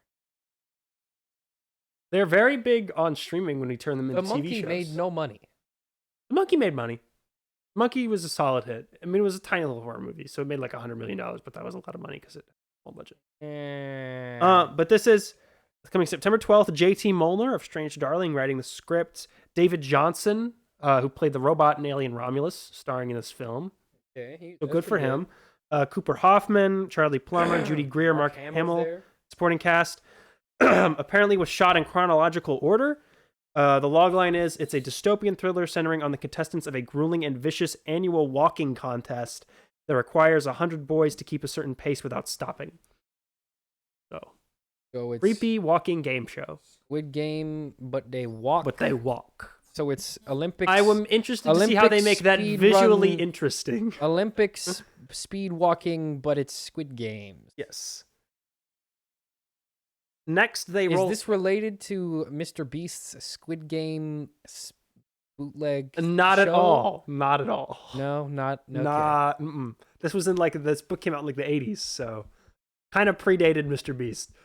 I think this will do no business in theaters. Probably be semi-popular on Prime Video in a year. Well, the clip of the guy walking on TikTok. This Screams movie that will blow up on TikTok. On TikTok, that guy will be walking and then he'll stumble and he'll get shot, and that clip will blow up. Yeah. I can already see I know how the cropped TikTok clip with the AI filters all over it. Yeah. Next, they rolled out what they're really hoping becomes a franchise. This is nothing. And that is Now You See Me 3. This is nothing, guys. Which is officially titled Now You See Me, Now You Don't. This is nothing. They're a movie late on that gimmick. The first movie was called Now You See Me. It wasn't. They should have called the second one Now You Don't. But they've waited, and now they've called the third one Now You See Me, Now You Don't. I don't know why people like this. There were moderate hits. They were like, this is big hit. It's mostly the cast. It's got a really famous, very good cast. Ocean's 11, but if everything was a little bit worse. But they're doing magic heists this time. But the magic is stupid and it makes no sense. And it's usually just actual wizard behavior, which makes no sense at all. But it's magic this time. But it was always magic. I think it's mostly because of the cast, because it's Jesse Eisenberg, Mark Ruffalo, Woody Harrelson, Dave Franco, Isla Fisher, Morgan Freeman, and then Ariana Greenblatt. Is Morgan Freeman coming back to play a guy who put a playing card in a tree? Mm-hmm. Ariana Greenblatt and Dominic Sessa and Rosamund Pike joining the group this time around. Great. Apparently they're going to be all split up at the beginning, and then they're going to come back together. Wow. This comes out November 14th of this year, and they're so confident. Director Ruben Fleischer already returning for a Now You See Me 4. What do you call that one now? Now You See Me, Now You Don't too. So it goes Now You See Me, Now You See Me too. Now You See Me, Now You Don't. Now You See Me, Now You Don't too. Yes. Genius. And then the third one will be Now You See Me, Now You Don't. Na na na na boo boo. And then and then the fourth or the sixth one will be. I like the idea that it's na na na boo boo. I like the idea that it's Now You See Me : Now You Don't again. Na na na boo boo. All right. Okay, and then after that, it just became the John Wick-a-thon. So after that, much John Wick. Even I saw this too much John Wick. That's too much. They played some footage of Ballerina, which is the spinoff that comes out in June. Apparently, it looks fine. They played the entire John Wick scene that he's in. He's in it? Yeah, because it's set in between 3 and 4, so he's alive. Apparently, he might be in it more than we think, but they played a bunch of the John Wick stuff in the footage at CinemaCon. And then they officially confirmed John Wick Chapter 5 is happening. Chad Stahelski's back to direct. It is a prequel, though, right? Keanu Reeves back to star. They've settled on a story. There's gonna be a sequel. We're picking up where 4 left off. Yeah, this is the one that it's Doom. Yeah, where it's Doom and he's in hell and he fights demons. That would be the preferred premise. That would be pretty cool. But I would love that. That would be sick. And he's got to kill Satan. I don't know if that. I think I might be jumping off the deep end a little too quick. That'd be you going from assassin organization to the devil's here, and you got to shoot him. But there's already so much like heavy Catholicism symbolism for some reason. It could honestly, I don't work. think it would hurt it if they did it. I think the studio would just be too scared to do that. It would be cool. I think it'll just be like John Wick faked his death and he's back and he wants revenge again. That's lame. That doesn't make any sense. Yeah, but 2 hours and 40 more minutes of very cool looking fight scenes. Why would he do that? He already could have just, if he won the duel. To get out of it for good. But if he won the duel. To get out of it for good. If he won the duel, he would have gotten out of it for good. Listen, I did not love John Wick 4. I thought it was pretty good. I thought it was way too long. And I thought the story wasn't great. But it was fine. You liked it a lot more than I did. I liked it quite a bit. I think my only problem with it was that it was too long. Yeah. I think if it had been like 30 minutes shorter, it would have been a better movie. Then they announced that Donnie Yen will reprise his role as Kane from John Wick Chapter 4. He's the Asian guy? It is the blind man yeah. who does kung fu and shoots guns. And is maybe better at shooting than John Wick? Yeah, he is going to have his own spin-off film that Donnie Yen will also direct. I mean, it was a soft pilot for yeah, it was set up for a spin-off. Yeah. Production of that film was going to begin this summer. So regardless of whether or not this ballerina spinoff does well, which I'm not feeling, so I don't think. We're doing another spinoff. What's the budget? We don't know, but they did do extensive reshoots, so. Yeah. Not good news. And then another film, all of these theatrical, by the way. This is all going to theaters. Yes. An animated John Wick prequel film. About the mission that he took to get away for the first time. Where we're gonna see him as his whatever his impossible task was. His spy stuff. We're gonna see him do his criminal stuff back when he was a young man. Apparently, I like the idea that it's something so crazy. What he did to get out was so crazy that no one ever even knows what it is. Keanu Reeves returning to voice apparently anime art style is what I've heard. Probably pretty. This will look probably really cool. Vanessa Taylor, who wrote Shape of Water and Divergent, or co-wrote those films, is penning the screenplay. Okay, that's not great news. Shannon Tyndall, who did the Ultraman Rising animated Netflix movie. Okay. Cool idea. Could be something. I would have picked some other guys. Out of these 4, that is the most interesting to me. Yes. But also, I don't want to see that. You don't want to see an animated John Wick film. No, I do want to see that. Mm-hmm. But I don't want to see what his impossible quest was. You like the idea that you just keep it in your head? Yeah, like it's something so... Because they never even say what it is in the movies. Well... They just go, it's so crazy. Now... That we don't even know. Now you're going to know it. You're going to know every second of this guy's life. Yeah. You're going to know from his birth to his death, every single minute that's what made is going to be on screen. Is that he was just this, he was just a force of nature. He was, and you didn't really know much about him other than he's just an unstoppable. He's an unstoppable killing machine. Yeah, and now he's like, well, at his 18th birthday, he didn't get the car he wanted. It's like, I don't care about that. So he killed an old man, and that set him on this quest, and then he had to get a thing, and he got a gun. I need to know about that. I don't think this is going to work. I think they're stretching this too much. John Wick 5 will work. The ballerina, I don't think will work as well. The animated one will do fine on They're doing another TV show. Also, did Continental even do that? They did that one as well. So you're going to get 5 John Wick mainline films, an animated prequel, 2 spin-offs, and 2 TV shows. I don't think a franchise that is basically just... Has there ever been a franchise this big around a single character? I mean, if you count Bond, that was 25 movies. James Bond. Aside from James Bond. I mean, Batman, I guess. Aside from superheroes and James Bond. All right, well, you're kind of dwindling it down. At that point, Mission Impossible. Yeah, yeah. Because they've up to 8 films. Yeah, but this would reach 8 by the time this is done. Those worlds just seem so much more fleshed out. Yeah, my thing is these are all the same movie. I think that's what makes the difference. These are all James Bond, I guess you could argue, is kind of all the same. But at least you get different villains, and he's always on a mission, and he's in a new place, and there's new people. These are, it's a person with either a gun or a sword, and they run through a rainy city at night, shooting men in suits, and they're out for revenge. And this goes on for about 2 hours. And there's a nightclub. And then it ends. Yeah. And there's going to be 8 of them. So. And like I was. And 2 TV shows. They're pretty good. All right. They're all good so far. It is, I think, if you just want raw action, it is, I think, the best franchise. In terms of just, I want to see. By the time you get to John Wick 4, visually, like, those fight scenes are on another level. Yeah. Like, there is nothing else in its league in terms of cool fights. Yeah. Like, it is the movie equivalent of cool, like, top 10 anime fights montage on YouTube. No, I think those movies are probably best experienced just cutting the fight scenes together. Are these movie for TikTok? Potentially. Lionsgate needs this to be I honestly haven't big movie for theater, so companies I've never don't really go bankrupt. seen John Wick clips on TikTok, though. I haven't either. But I feel like maybe we could capitalize on that. Maybe. They're hoping so. Lionsgate, listen, they don't have many big brands. They rolled out the 2, which is Hunger Games and John Wick, and they really want Now You See Me to become that also. It's not gonna work. But yeah, I don't think it's gonna work. Lionsgate, listen, I think you're next on the going under train. I foresee. Listen, hey, I foresee a merger with Discovery in your future. Hey, listen here. You outlived Fox. That's pretty cool. That's pretty cool. Somehow you beat Star Wars, which doesn't make any sense. Sure. Listen, Paramount's getting eaten by Skydance. MGM got eaten by Amazon.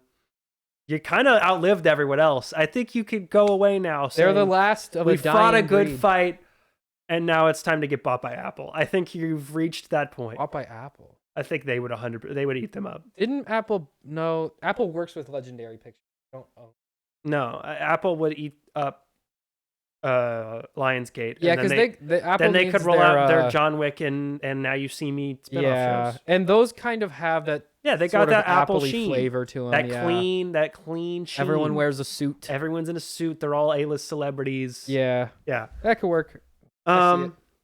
Anyway, and then they showed some other stuff. Okay, you know what? You know what was interesting to me? There's a movie. Oh, John Wick AAA game. Oh yeah, they're also. Why wasn't this a thing a long time ago? Oh well, I was just listing all the John Wick stuff. Yeah, but that's like I want Doom, but John Wick. You might get it. I think it's gonna be more like Hitman. No, because Hitman is more slow paced. Like there's not Doom a lot of big would be shootouts. crazy. Doom is a little crazy for John Wick. I'm not saying like there's a bunch of big monsters and stuff.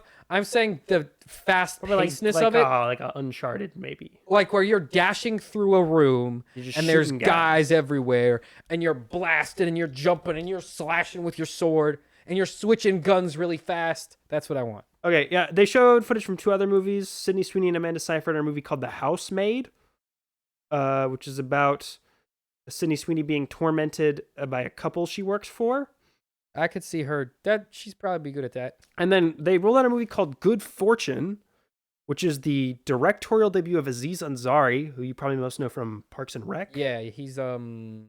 Tom, yeah. He wrote and directed this. It stars him and Keanu Reeves.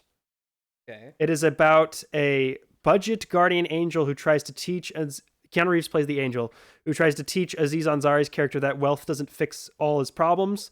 But it turns out it does, and it fails. That sounds kind of fun. Which is a pretty good setup. That's not going to make any money in theaters at all. No, but that sounds like a fun Why movie. would you fund the Aziz Ansari movie in 2025? No, but you know what? I will want see comedies, that. though. I do too. Like, just straight up new comedies. I'm happy this is going to come out. Yeah. Minecraft was a comedy. But it's based on Minecraft. Yeah, I mean, you're just saying straight up. I think the last one I remember is, what was this stupid movie with The Rock where he was a firefighter? Are you talking about Playing with Fire with John Cena? Yes, that's the last strict original comedy that I remember being advertised. Gang, I hate myself that I knew immediately what he was talking about. Yeah. For one. And 2, there's been small stuff. None of it's been working. Like, I think that's the last time I saw them try one. Like, I guess maybe Fall Guy. But yeah, but that's an action film. That's a rom-com. That's an action film, too. But like, yeah, no, rom-coms and just straight comedies, few and far between. Have kind of died. They've been mostly relegated to streaming. I feel like Marvel movies kind of ate comedies. They did. I forget who did it. Someone did a very long expose on that. That Marvel kind of ate up. No, you know who mentioned it was Seth Rogen. Seth Rogen was talking about that in an interview. He was like, yeah, Marvel kind of ate up that market. Yeah, like because those movies were so jokey, like it kind of merged. And now you expect all the movies, all action, big IP films, into being like semi self-referential. You know what? I think that's also part of why John Wick still works so well. It's because it's just straight action. Yeah, it's just like action. Even the parts that are goofy, like they play it straight. Yeah.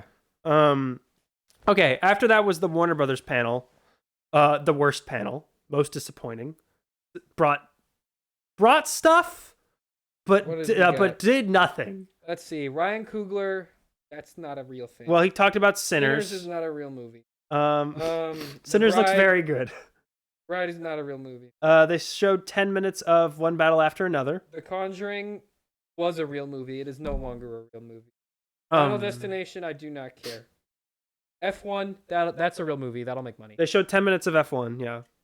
So 20 minutes of Final Destination. Apparently, Final Destination, people are saying that looks good. That'll make a ton of money, but I don't care at all. Yeah, you don't care. Conjuring. Okay, so real quick, Conjuring, because that's a big franchise. Yeah. This is the last mainline one. This is gonna be the fourth one. This will be the last Ed and Lorraine Warren movie. Then what do we do after that? The New Line president, not at CinemaCon, did an interview where he was talking about this. He called this the end of Phase 1 of Conjuring universe. Are we doing the Young Avengers? I don't know what that means. The Conjuring family? universe has been going on for 12 years. I don't know how the Phase 2, what even that is. But they're doing one more of these. What do you mean by that, Kobe Bryant? I don't. Okay. You point out a few things. The Bride. I don't know what that is. What was going around about The Bride, the conversation that came out of CinemaCon about that movie was everyone was hearing that movie's a mess right now. And everyone saw the footage and said, this doesn't look quite like a mess. So that was the big news about The Bride. Wow. Not as bad as it could have been. The movie I'm most interested in that they showed, other than Superman, which we'll talk about in a second. Obviously, yeah. Was Zach Kreger is a new film, a new horror movie. He's the director and writer of Barbarian called Weapons. They showed footage of it that hasn't been released publicly. Apparently it was like incredible. That sounds cool. I'm on board. I'll take it. Apparently the basic premise is that in a small town at a school, kids wake up at 2:17 a.m. and just disappear. And just completely go missing and no one knows what happens. That's like the basic setup. That's the plot of that one arc from Young Justice. Apparently it's like several hours. It's like this multi-facet saga with like all of this weird cult stuff going on in the background. It is literally that exact arc from Young Justice. Josh Brolin is one of the leads. Julia Garner plays the kid's teacher. This sounds really, really cool to me. Comes out in August. We'll probably won't get a trailer until after Final Destination comes out. But this was the only Warner Brothers movie we didn't really know anything about going into CinemaCon that they actually talked about. So this looks cool to me. I'm looking forward to that, especially since I really, really, really liked Barbarian. Okay, so do you remember Clarion from Young Justice? No. He had the cat. Yes. Yeah, that I remember guy. the cat one. So you know how he was like a weird magic culty guy? Yeah, vaguely. Yeah, so remember that episode where he splits the world into two worlds where there's one with all the kids I remember and that. Shazam has to switch between them? I think this is going to be more like the kids are possessed by cult and go insane and start killing people thing. Oh, I think they just disappear and then out. Well, I'm saying like in this movie, not like... No, I'm saying in this movie, I think what's going to happen is the kids disappear and the needle. Well, but there's going to be some blood and some killing and some weird stuff going on. Yeah, but I think that'll be partially because they're freaking out because the kids are gone. That's, that makes sense. Okay. And then they talked about animation for a minute. Warner Brothers Animation... What's going on? What are they doing? What is happening? They have not been really able to be a viable theatrical animation studio really ever. You know what makes no sense to me? Yeah. They released Looney Tunes movie in theaters. Which apparently really good. Wasn't them. I didn't see it. They made it, and then they sold it to Ketchup Entertainment. Yes. Movie bombs. Bombs real hard. Bombs real hard. Because they didn't advertise it at all. And then what does Warner Brothers do? Yep. They go, we're doing it again. Run it back. Ketchup, here's another one. Yeah, they sell ketchup. Acme. What is ketchup? What is ketchup? Other than the sauce that I like, what is going on with ketchup? They are a very recent movie distributor. Which Chinese company owns them? I think they're owned by some sort of billionaire's son. I think that's what the case is with them. I think they're owned by some billionaire's kid who wants to own a movie company. Definitely gotta be owned by some kind of. Or they're getting Chinese some sort of oligarch. Chinese. Who are we? Who are you, Ketchup? We're doing another "What is this company" segment on the show. Okay. Founders Gareth West, Arthur Galstein, and Vahan. They have 7 employees, so they're very small. Gareth West. Who are you? Who are you, Gareth West? I'd like to know. Who Gareth West is their CEO. Yep. And no. Arthur Glasstion is their no. What? Sam, Google one thing. Gareth West is the CEO. Yes. Von Yerberherbernen is the COO. Arthur Galstian is the CFO. But I do not know like who their investors are. I'm gonna go to the AI. Where does Ketchup Entertainment get its funding from? Okay, so they've distributed Hypnotic by Robert Rodriguez. Yep, which is apparently awful. Memory, starring Jessica Chastain and Skarsgård. They produced Ferrari, that movie that made no money. And they did Hellboy the Crooked Man, which also sucked bad. So they've done basically nothing of note, ever. I'm trying to see if they've gotten like a lot of investment capital from someone or what. No information. It's just a black box. We don't know where they came from or where they're getting their money from.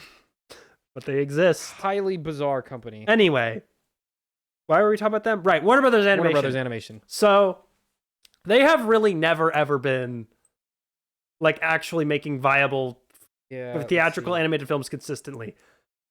They're trying now. They're trying to relaunch them in a big way. Their big thing they rolled out was next year in 2026. They have The Cat in the Hat, starring Bill Hader as the cat. Not making any money. They're trying to launch Dr. Seuss as their premier animated film brand. They're also developing Thing 1 and Thing 2 spin-off film. All right, so these are their biggest IPs. Yep. Number 1, Looney Tunes. Yep. Uh-oh. Okay. Not a great start. Not part of the announcement, though, in a little sizzle reel they showed, they announced that they are working on new theatrical Looney Tunes, Tom and Jerry, and Flintstones films. I don't understand, but like why would they do what they did to Coyote and then make more? Because I think, what is what is what the makes calculus? less sense to me is that Space Jam is probably like the Looney Tunes movie brand, right? Yeah, that was the big one. It's the only one that makes Space Jam 2, big old failure. Big bomb. No one cared. Bad movie that everyone hated and made no money. So if that doesn't work, Looney Tunes in the movies probably just not gonna work right now. You could make Looney Tunes back in action too. I would advise against that only on the level that the original film was a famous bomb. Yeah, but you could do it. Yeah, in theory you could. In theory, yes. And if even one person remembers the name of Thing, that is true. There will be more Things. That is true. Hanna-Barbera cartoon. Which they are also doing Flintstones. Kind of a dead end. They're doing Flintstones in an animated movie for Flintstones. Yeah, but that's DC Animated Universe. None of those are theatrical, though. They did show, apparently, footage of Dynamic Duo, which is confirmed to be puppets. Puppet stop motion. Apparently, it looked amazing. I'm sure it looks fantastic. Dynamic Duo is James, the animated Dick Grayson, Jason Todd prequel film coming in 2028. Why? Why are we doing it this way? Okay, well, Even if it's fantastic, what am I supposed to tell my friends? Yeah, guys, I know it's puppets, but it's really good.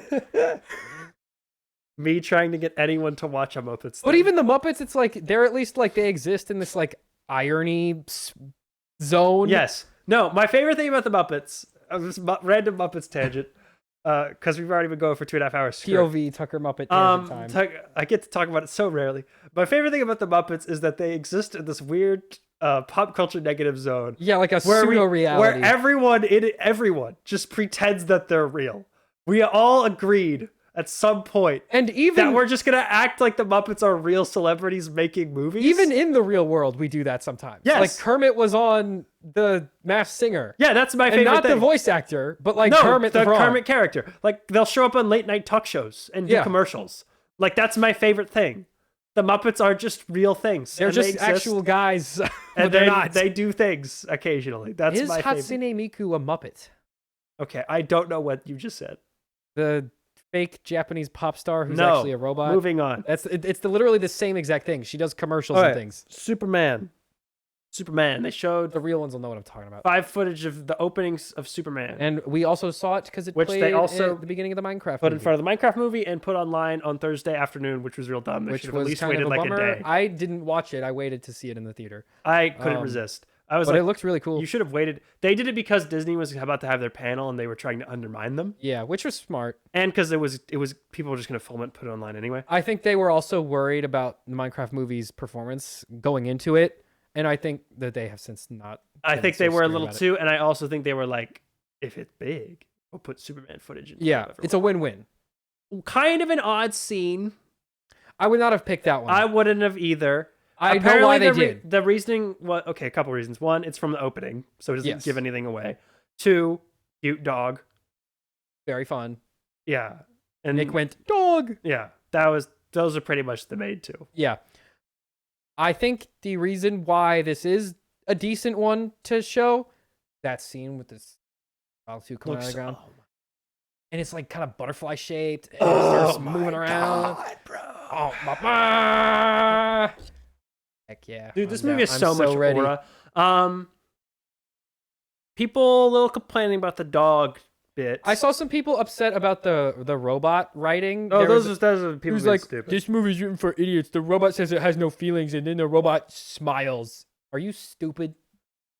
Are you a stupid idiot? It's Superman. I like the robots. They're ripped shredded out All-Star Superman. Yeah, I don't have a problem with robots. It's okay that okay. The dumbest thing was people complaining about the sunlight thing, and I was like, that is a normal part of Superman. Always all been the time. Superman always been a thing. Now, okay, Nick was saying like if they had just left him outside, it would have been fine. Yes, eventually, he's right, but lasers will do it faster. So there's a reason. And Crypto comes and helps. And you gotta have Crypto come. Crypto's cute, and he's a little funny. They dog. keep saying that like Crypto is like bad. Like they keep saying in interviews that like, oh, he's a problem. They're saying he's the worst dog ever. Yeah. Like, what? Well, you see a little bit what they're going for here, which is that he's hurt and injured, and Crypto shows up. He's a playful dog and starts just like hit Superman. Like he's a playful dog who's very much a dog, and I think his strength causes issues. Yeah, because he has the brain of dog and the powers of Superman. Yeah, apparently he's gonna be like wrecking the Fortress of Solitude and like hunting the local wildlife and stuff to like extinction. Which again, dog with Superman powers. That makes sense. Mm-hmm. I think you know what my major concern is. What's that? I have a feeling that Crypto is gonna be like a major plot point. Oh, he is. We know that. And I think I would advise against that. I think Crypto is there. He's good to have in small doses and to put on all the marketing materials. Mainly because like James Gunn, he does use the cute pet sidekick cripple. He uses that crutch a lot. He uses it a lot. If the plot of the new Superman movie involves around like we got to get the dog's DNA or whatever, I think that's gonna be stupid. I don't think it'll be that, but I think I don't mind it because we've never really used Crypto as an opportunity to explore Superman as a character. He's always just kind of been Superman's random dog. So I think taking that and kind of exploring like the pet owner relationship with Superman, I think that's fine. I do think he will have a much bigger role in this movie than they are leading on. I think so too. But I don't think it will be a detriment to the movie. Oh, I forgot to mention the third reason that they showed this footage is that the CGI is done in this part of the movie. And it looks really good. That is probably the main reason. This is the finished part. The effects in this movie look better than I think any movie I've seen in the last probably since Avatar. They do look like actual good special effects. Like the robot looks like a robot. Which is, I cannot remember the Fortress last of time I Solitude was like, this has good special looks effects. like when that thing came coming out of the ground, I was like, ooh, feels chilly in here now. I feel like there's ice in here. They made a big ice, and they the ice made looks a like real ice. movie. A movie is They filmed this part outside. Yeah, I think I'm excited. This has only made me more excited for this movie. I'm still very excited for this. You know what else I love? I love that in all the trailers and stuff, they don't put like the Superman. They don't put like Superman. They just put the logo. Yeah, they're just like, you know Superman. You know what this is. You're gonna show Let's up. not pretend like July you don't know. 11th. Get ready. I love that. Okay, Universal. Universal is interesting.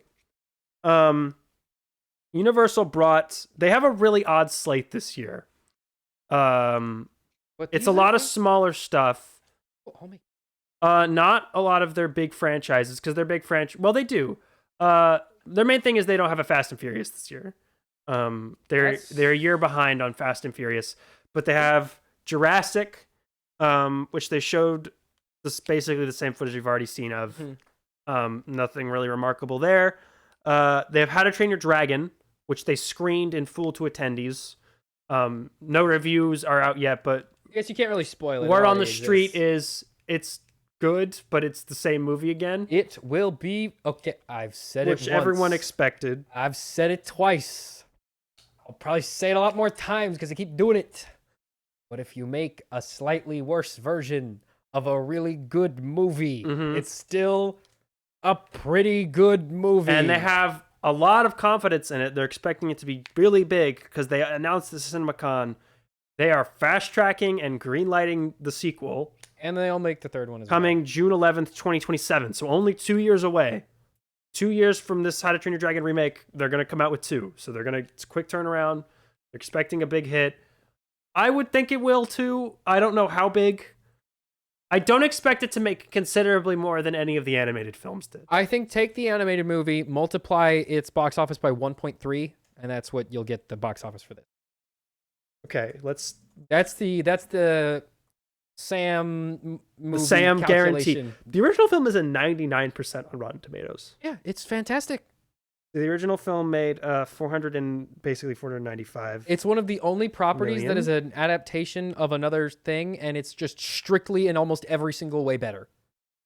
It's gonna be. I think I am one of the two people. I'm the only person who's ever tried to read the books, and the books are not good. No, they are famously bad. They're kind of terrible. You said multiply it by 1.3. 1.3. It's like 643 worldwide. This is $200 million budget. Yeah, solid return. I totally see that. Yeah. All right. And then they showed off. They have a lot of horror stuff this year. That's the main thing. Is they have a bunch of horror stuff. They talked about Jordan Peele is producing a movie from director Justin Tipping called Him, that follows a college quarterback who gets the chance to train with his idol. His idol takes him into a sinister world to see what he's willing to sacrifice for fame. That comes out September 19th. That sounds interesting. This was a blacklist script that was really high up a few years ago, so it's interesting that it's finally getting made. I believe it was called Goat originally, but they switched it to Him. Anyway, I see. That's like the same. Producer Jordan Peele. He's him. He's the goat. Okay. Yeah, I get it. Footage of Nobody 2, which if you remember the movie Nobody, with that's Bob the one Odenkirk. with Bob Odenkirk, and he's John Wick in that movie. This is coming August 18th. Apparently, this one is he goes on vacation with his family, but gets drawn back into crime in Hawaii. I will make you this promise, people who are making Nobody 2. If in the trailer you use the Nobody song from Mitski in the trailer, I will watch your movie. Is it worth it to put that song in where it probably will be really out of place? She's not huge. Like, you could afford it. This movie's probably cheap, so they're probably not putting a big pop song in a trailer. So it's probably they can afford it. They played a trailer for Wes Anderson's next film, The Phoenician Scheme, which comes out really soon, May 30th. Yet we have seen no footage from it. Movie this is Wes Anderson's new film called The Phoenician Scheme. This is about the world's richest man in Europe, about the richest man in Europe who is constantly getting involved in assassination attempts. This is apparently like a Wes Anderson spy thriller, which I'm down for that. Okay, that sounds neat. Kind of out of his usual thing, which I've been wanting him to do. It's gonna have his dialogue and his camera work and all and that. where he goes. The whip pans and the snap zooms and the quirky dialogue. It's gonna have all that. Same ensemble cast. Michael Cera joining the ensemble. Oh, I'm on board. Perfect fit. Yeah, I'm on board. That's a perfect fit for Wes Anderson. I just want them to release this trailer already. Yorgos Lanthimos has a movie called Begonia. Oh, why you keep saying made up words? This is a director. I know, but all those words sound like fake words. Reteaming with Emma Stone and Jesse Plemons again. Apparently the only two actors he'll ever work with at this point. I think he's up there with Luca Guadagnino. I do kind of pair them together, and that they make weird movies. Can we stop doing pedophile movies? For small audiences that have big stars and never make any money, and yet they're constantly working. Yeah, I don't understand. I don't understand. I don't get it. But this is about a CEO who is being kidnapped by a conspiracy theorist. Emma Stone plays the CEO. Plemons plays the conspiracy theorist. Okay. And then another horror sequel. And I like Emma Stone, so... Another horror sequel. Okay, now we get to the horror stuff. They have 3 big horror sequels this year. First is The Black Phone 2, which is apparently set at a winter camp. I don't care. They showed footage of the grabber skating on ice and killing someone. Steven Spielberg. Okay, real quick. The other 2, which they released trailers for, are Megan 2.0, which comes out in June, and Five Nights at Freddy's, which comes out in December. Let's talk about Megan 2.0. Megan 2.0. What the heck is going on? Hey, guys. They made T2. Hey, guys. That's the wrong franchise. You mixed up your franchises, you silly goose. You're making a Terminator movie. This is Megan, silly. That's not... You read the word wrong. Okay. Here's the thing with... I actually think this is a great This is a way better... I think this is actually a fantastic I'm looking forward to this. I think this is actually going to be good. I did not really like the first one at all. It was really bad. It was really dumb. I'm looking forward to Megan 2. I think this is actually a infinitely more interesting direction to take this franchise. Yeah, so here's the thing with Megan 2. You could go in one of 2 directions, which is one, rip off Child's Play or Chucky. Just do that again. Which is what we already did. Or, because it's robots, we rip off Terminator. Ripping off Terminator, infinitely better pitch. And it's a girl this time. True. Which they did in Terminator 3. But this time she talks. And I doubt she will have inflatable boobs. I wouldn't count it out. Well, she does look like a child, so that would be weird. I'm talking about the other evil robot. You could have boobs. Maybe. I didn't even... Anyway, this is a dumb conversation for idiots. Anyway, no, this looks fun. And, like, stupid in a good way. Yeah. No, I think this is actually going to be a fun looks movie. like everyone's kind of bought in. They know what they're doing. I get it. I get it. I'm vibing with it. I am too. I didn't really like the first one that much. I thought it was kind of it was kind of like stupid and lowbrow and a ripoff of a lot of other better movies. Viewing it as setup for this kind of makes it better in my opinion. Because it's like that was like we were trying to see what this technology does, and it's like, all right, well, it kills people. Okay, well, what do we do? I don't know. Have it go kill people. Yeah. Why wouldn't you do that? No, I'm looking forward to Megan does like dance fighting. Like an action film. Go for it. That sounds way better, like a way better pitch. Yeah. Other thing they talked about was Five Nights at Freddy's 2. What is your opinion on that? They released a teaser for it. This doesn't come out till December, so this is a ways away. Freddy's 2, you say? Yeah. I don't remember. I really did not like the first one. That's because it was terrible. Okay, I don't remember. I couldn't remember if you were warmer on it than I was. It was trying to be... It unsuccessfully tried to be what the Minecraft movie is.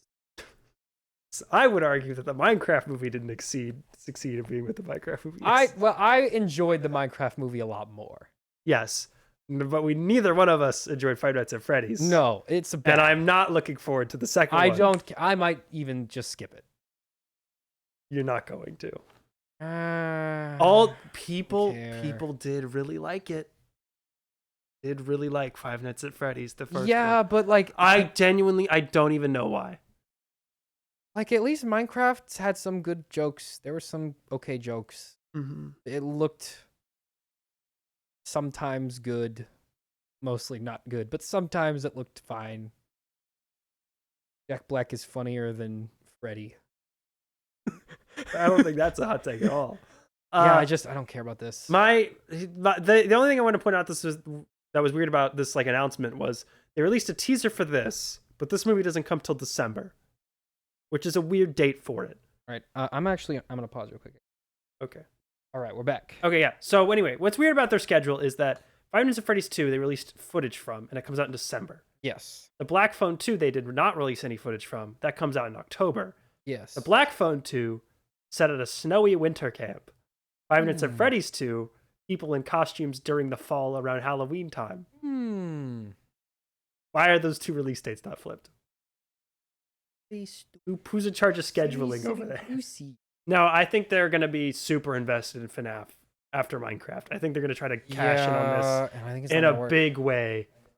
I think it'll work better than the first one. I think it's going to make more money because they're not going to put this one on Peacock. Which is a good decision. Yeah, there won't be a 4K piracy copy available on the internet the day it came out. Day of, yeah. Okay, then they briefly touched on Spielberg's new movie, which comes out next year.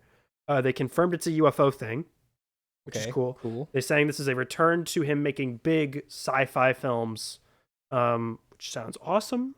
Love Spielberg. Emily Blunt, Wyatt Russell, Coleman Domingo in the cast, coming June of next year. And then they closed it out with Wicked 2. They brought Ariana Grande and Cynthia Erivo out, and they were like, Wicked for Good comes out in November. Wow. They played some footage from it. They did not release a trailer online. Which is weird because it's already filmed. Which is weird. Done, as far as I'm and aware. they put out the Wicked 1 trailer like in February, so I was surprised that they're waiting this long. I guess they're waiting to put it in front of Jurassic or Lilo and Stitch. I don't know what you really pair it with. I thought they were going to want it out in front of Minecraft. I thought that's what they were going to try to aim it at. Yeah, but then there's super... Well, you just do both. But like...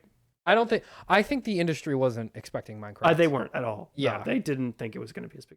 Which is, once again... Well, because it's all run by old people and they're not online. We here at the McDonCast seem to be the only guys who know what's going on ever, for some reason. Because we're not 65. And, but like, surely they have an intern who can be like, hey, this is dumb, don't do that. Because it's not the interns that tell them this stuff. They don't listen to them.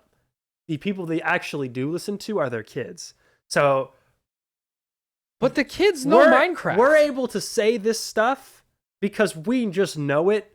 We don't have to like go to our 8-year-old son and be like, "You think this is gonna be a thing? But you think people like Minecraft?" What 8-year-old wouldn't go? Yeah, Minecraft's awesome. That's my favorite. I think they tell them that, and then they're like, "Oh, he's 8 years old. What does he know?" Then why are you asking him? Because they're idiots. Yeah, I don't know.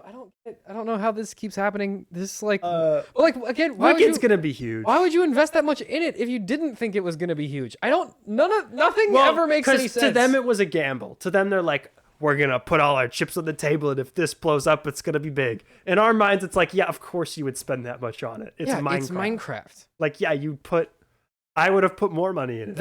I would have greenlit that movie at a $200 million budget. And I would have maybe given the script a couple more drafts. But yeah. Or less drafts. I probably would have done less drafts. Yeah, maybe it's like just 2 or 3 drafts next time. And hired a real director. 27.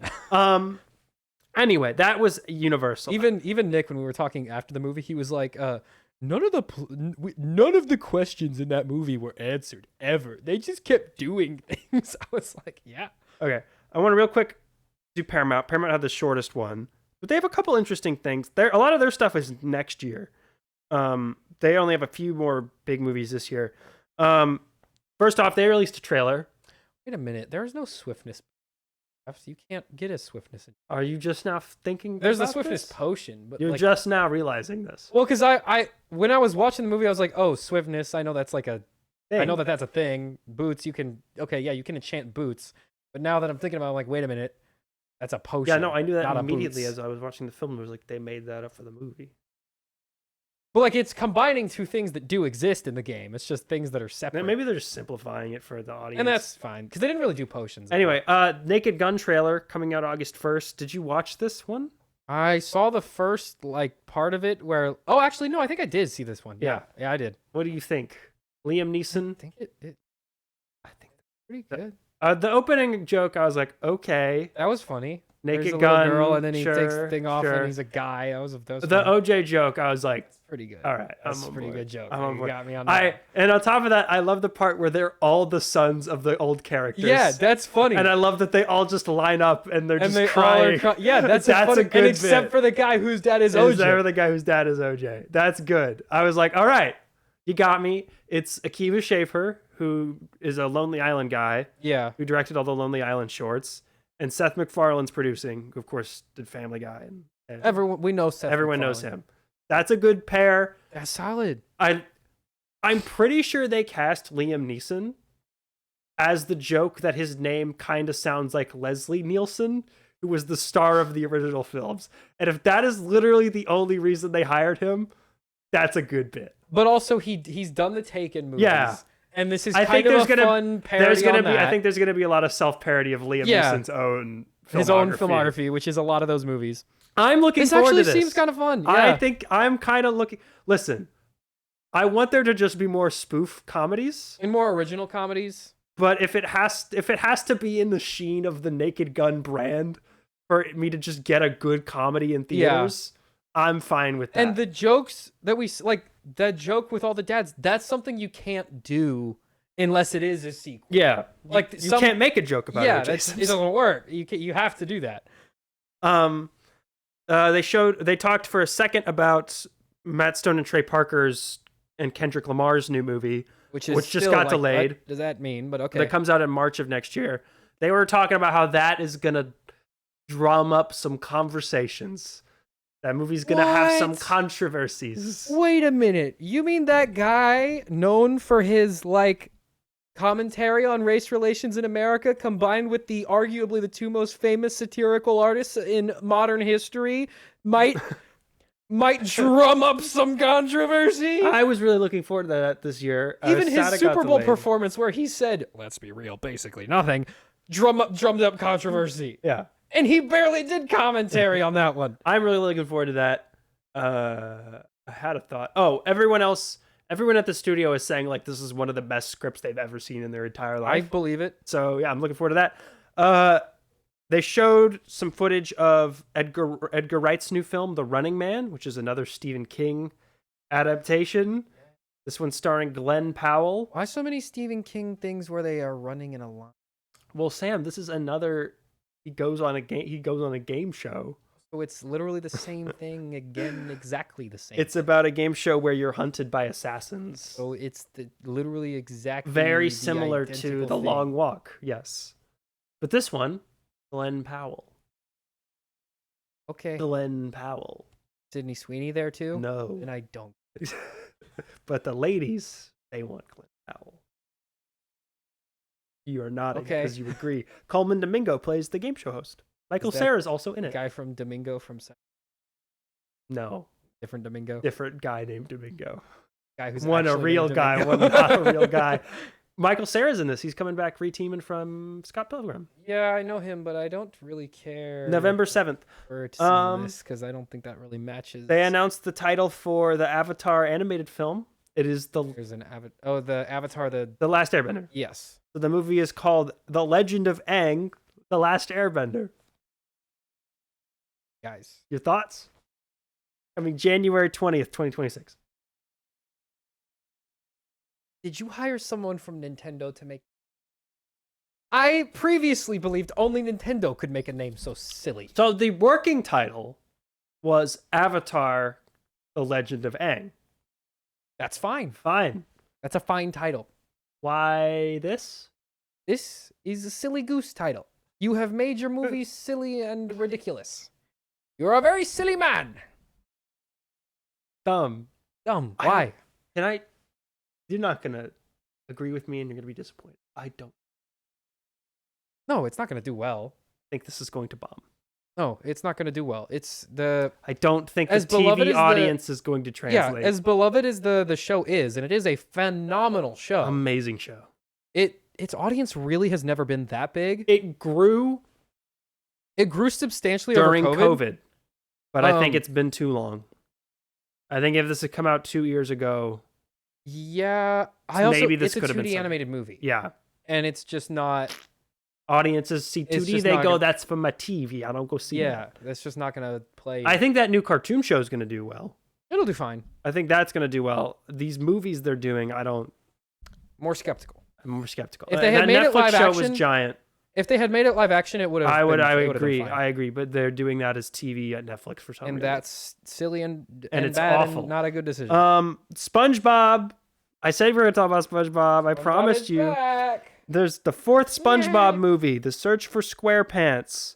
SpongeBob is going to set out to prove his bravery by following the I cannot read. It's too late. He's going to prove his bravery by following the Flying Dutchman into the underworld. Mark Hamill voicing the Flying Dutchman. He's reprising his role. Yes, from the cartoon show. This comes out the same day as Avatar: Fire and Ash. Counter programming with SpongeBob. Yeah, that's gonna not do well. It'll probably do fine. It's SpongeBob. No, These always do fine. But not if it's... SpongeBob is eternally popular. It never goes away. It'll be here till we're dead. Okay, you say it's that. like The Simpsons. You say that. I raise you one Alvin and the Chipmunks shipwreck. Okay, that is a thing to raise. I will raise Alvin and the Chipmunks, semi-popular kids film.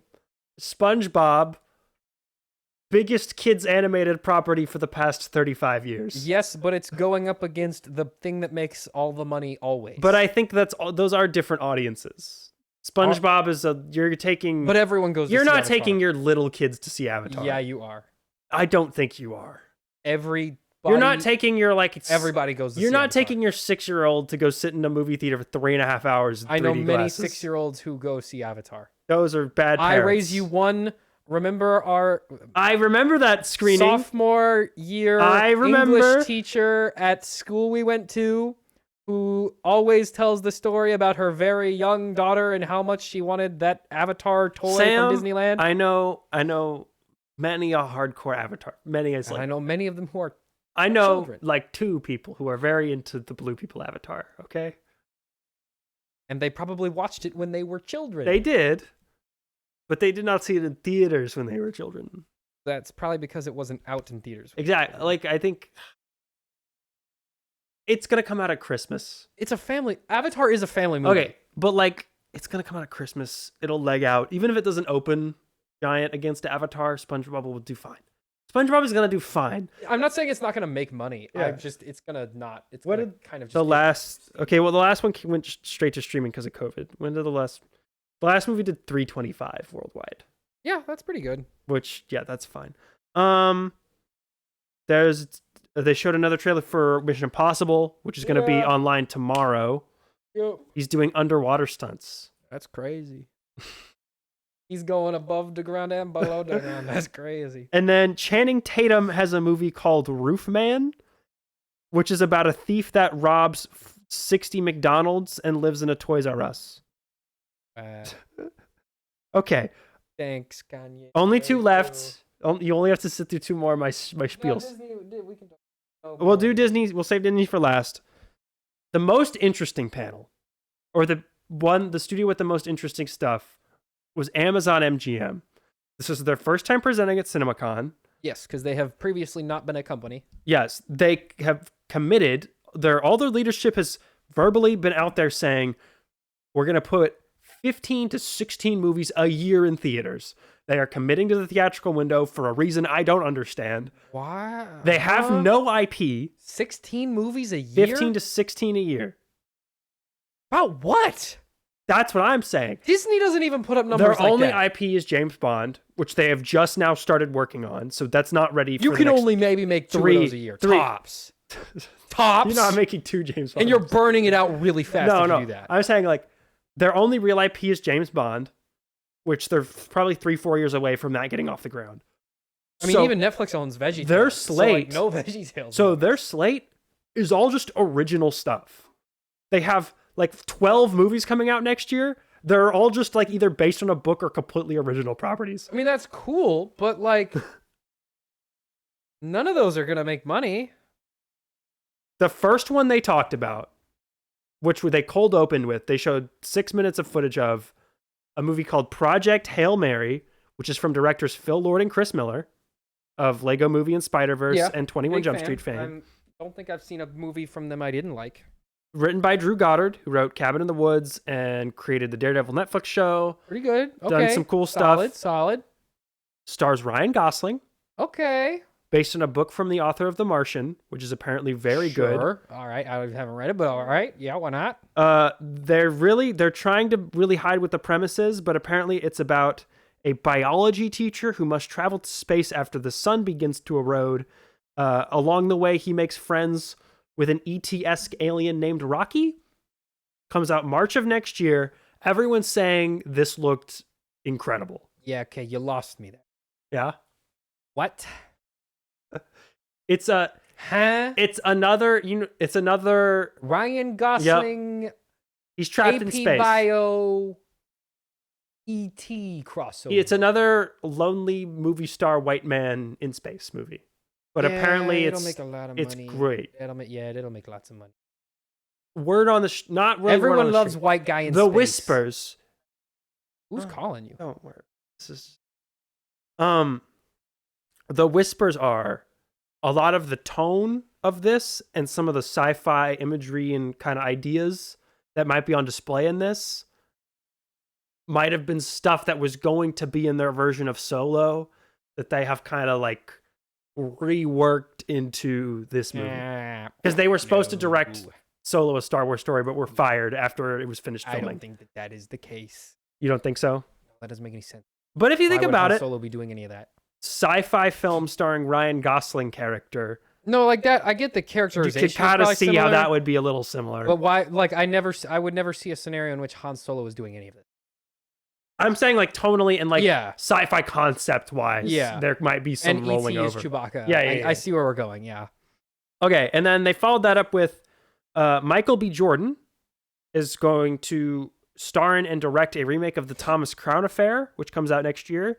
Right. This is going to be his directorial follow-up to Creed 3, which we both really liked and thought he did a really good job on.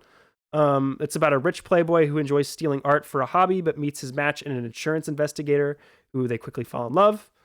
Then so Now You See Me, but they are not Now You See Me. What's the one with Tom Hanks, the other guy, and he's counterfeit stuff? Catch Me If You Can. Catch Me If You Can, but they fall in love this time. Sort of. With Michael B. Jordan. Jordan is. Anne Hathaway, Josh Hartnett, and Dakota Johnson are going to star in an adaptation of Colleen Hoover's novel Verity, releasing May 15th, 2026.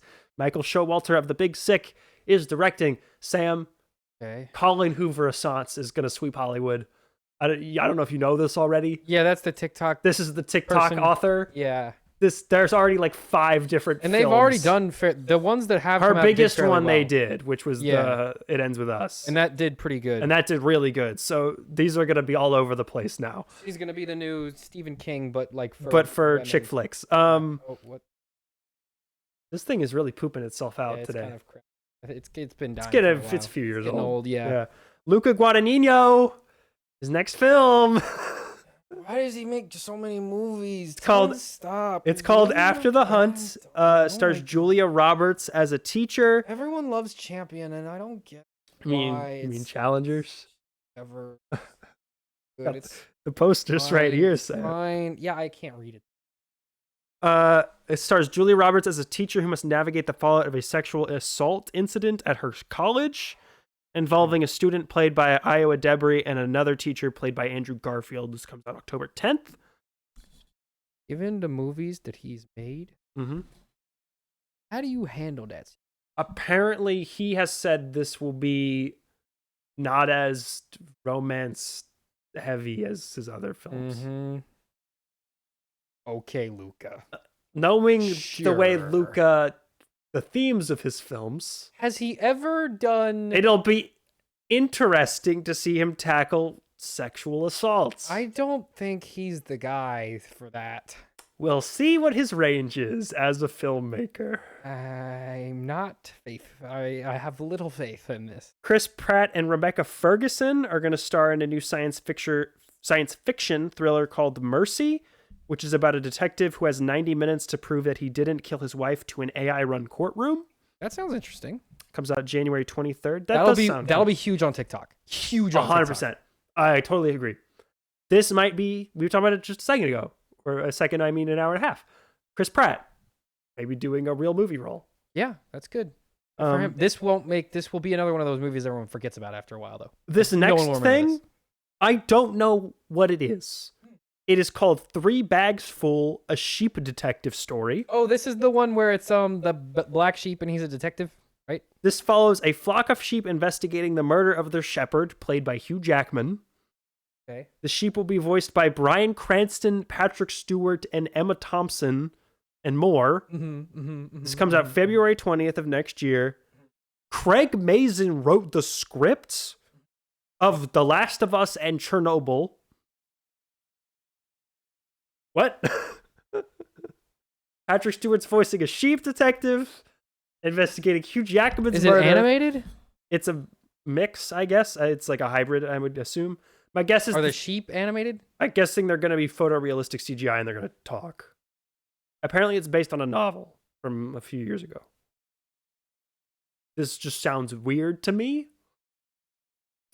A weird sell, but I'm down. It sounds like it's probably good, but like... It sounds weird enough for it to be very good. How do I explain convince someone to watch this? You know, The Last of Us guy. He wrote a movie.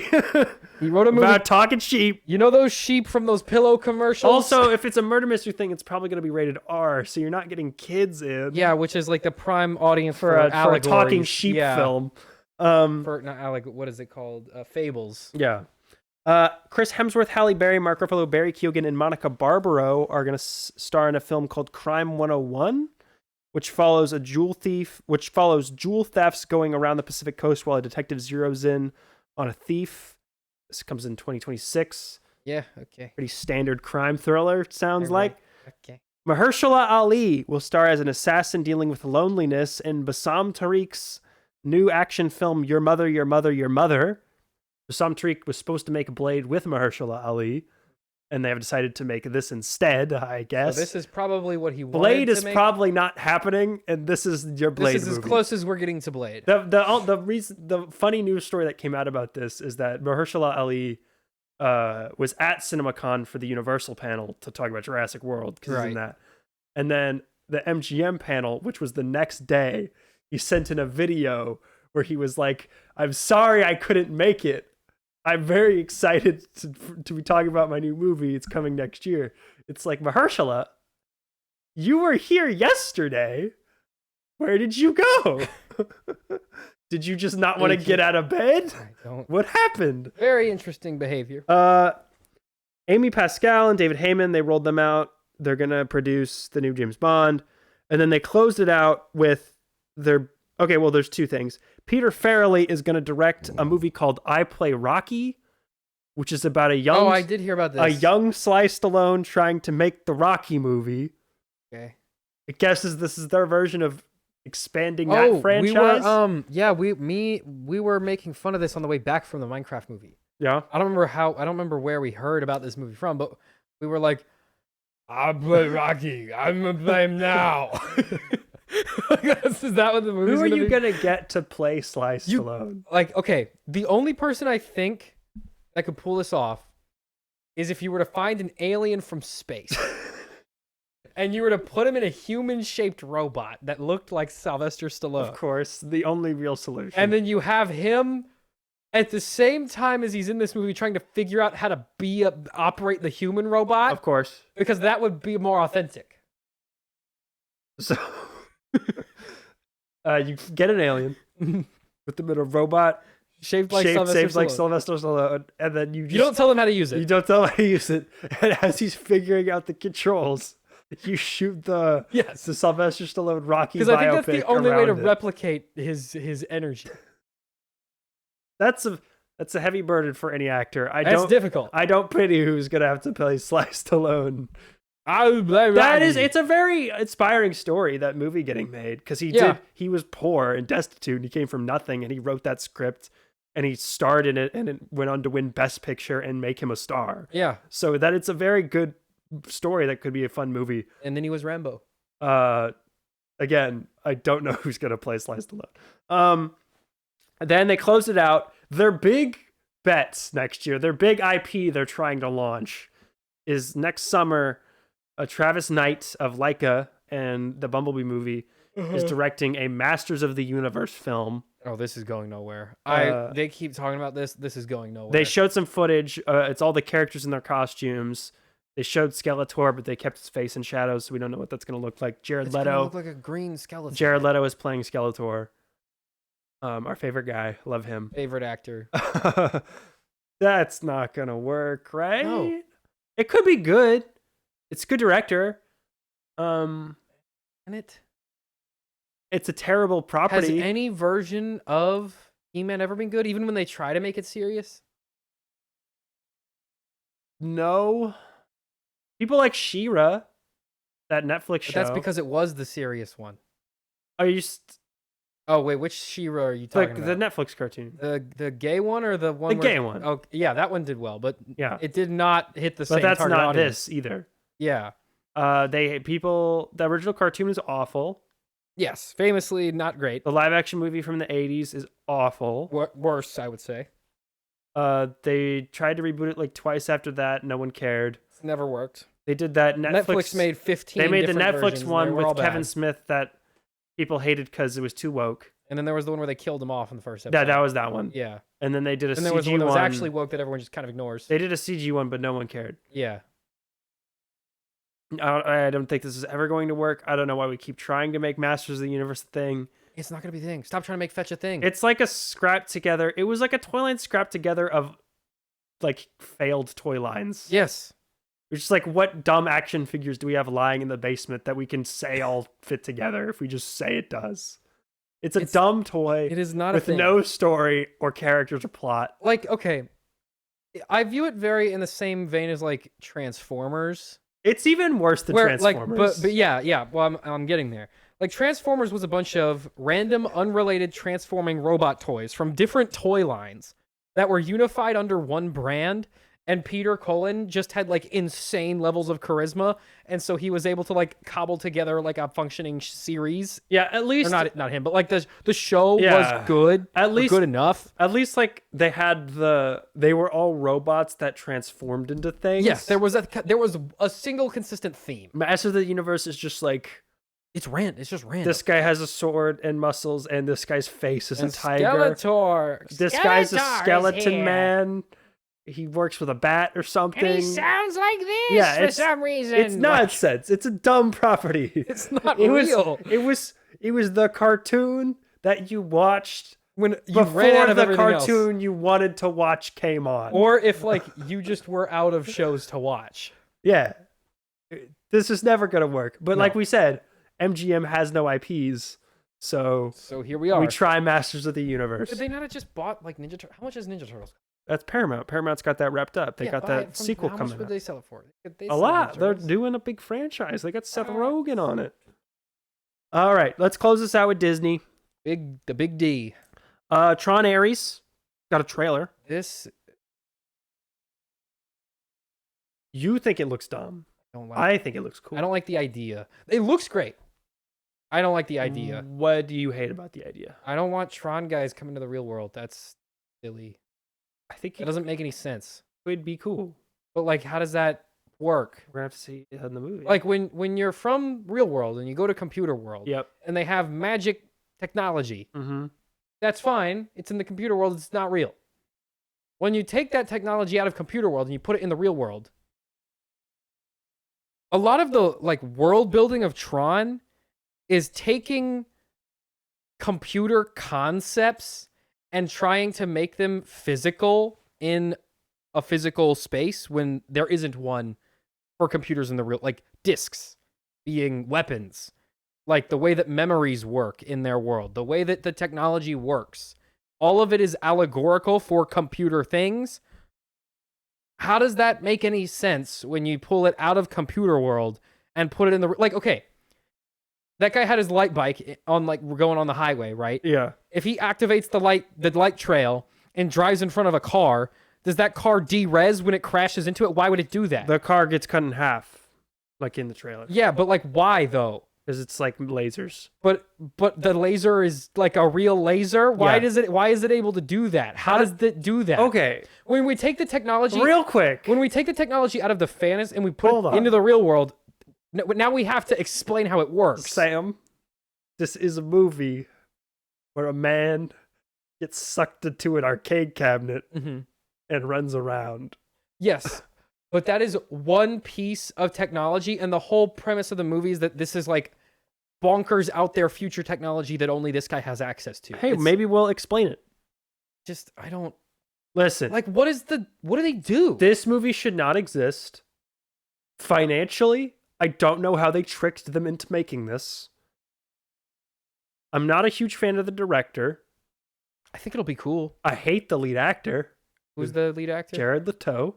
Oh, Jared Leto again? Double the Leto. Double the fun. Comes out in October. Used condoms in your mailbox. And dead rats. Morbius himself. Okay, here's what I think is cool. I like the premise. I think it's interesting. I think it's interesting, but it confuses me a lot. It was where they were going to go after Legacy originally. This was always the intention. They were always going to have it be the third one is Tron in the real world. Nine Inch Nails is doing the score. Cool.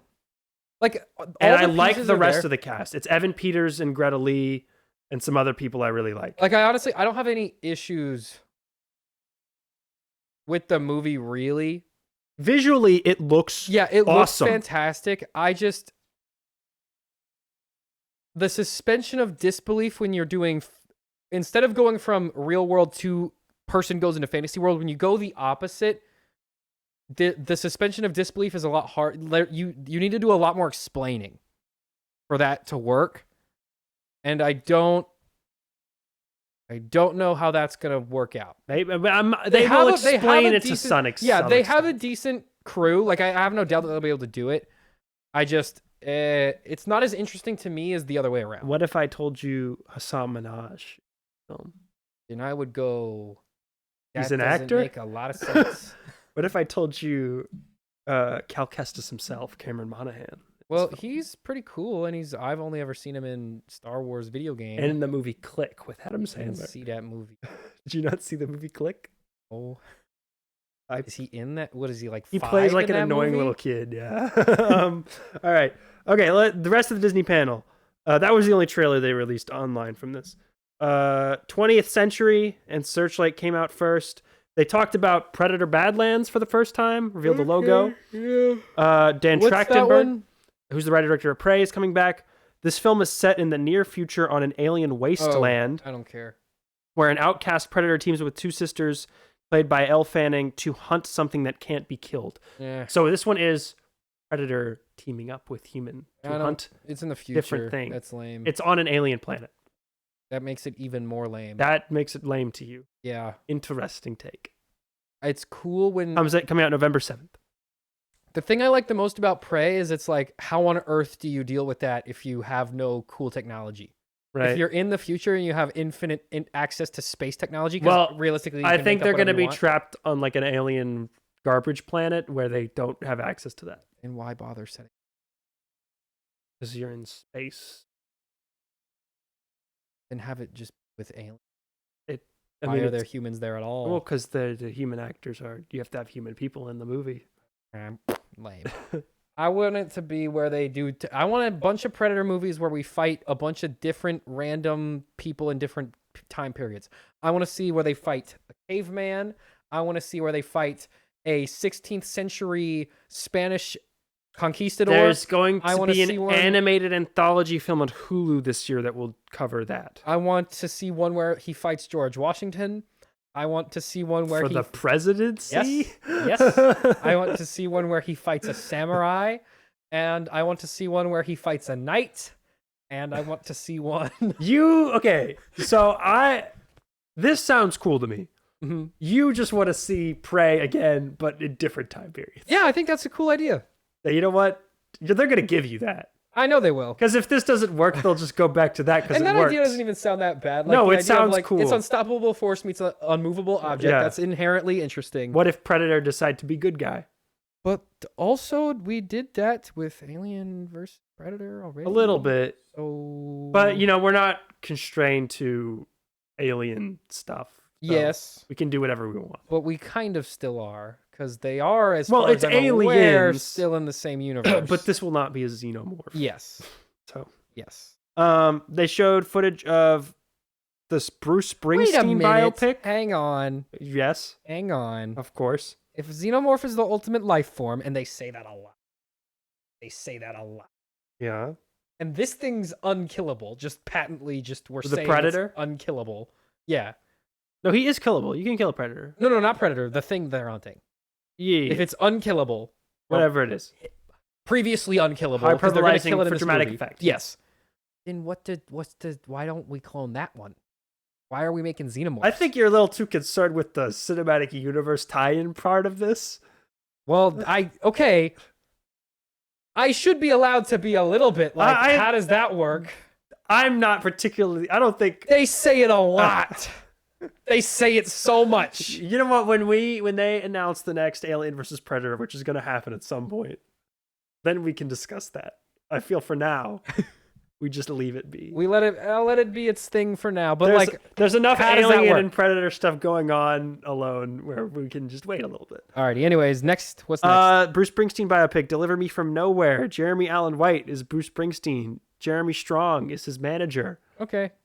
Jeremy Allen White does not look like Bruce Springsteen at all.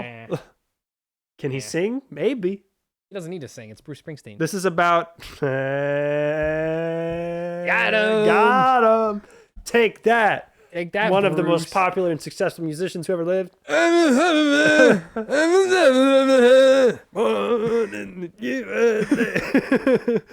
The film is going to focus on the lead up and recording of Springsteen's album Nebraska. All right. Cool. Weirdest announcement or weirdest movie that Disney's making. So Disney showed their slate and it's like IP sequel, IP sequel, IP sequel, IP reboot, Pixar animated thing, Freaky Friday sequel, right? Yes. And then there's just a movie on there called Ella McKay. That is James L. Brooks's first film in 15 years that he wrote and directed. It's getting a theatrical release on September 19th. It is just a comedy drama about a young politician whose career is on the rise and she has to deal with her chaotic family life. All right. How did this get greenlit at Disney? I don't know, but I'll take it. It's something.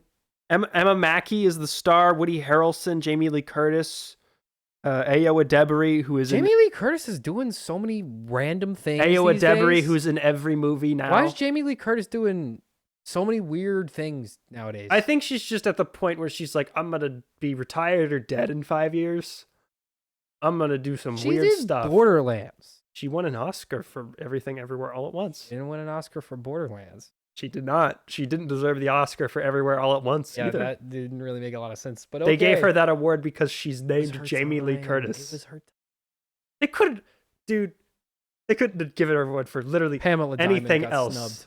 What? Pamela Diamond got snubbed. You mean Paloma Diamond? Well, same You can't person. even do the bit I right. don't You're know too her name. tired. It doesn't matter. What's What's the next thing? Anyway, we can skip The Roses. You don't care.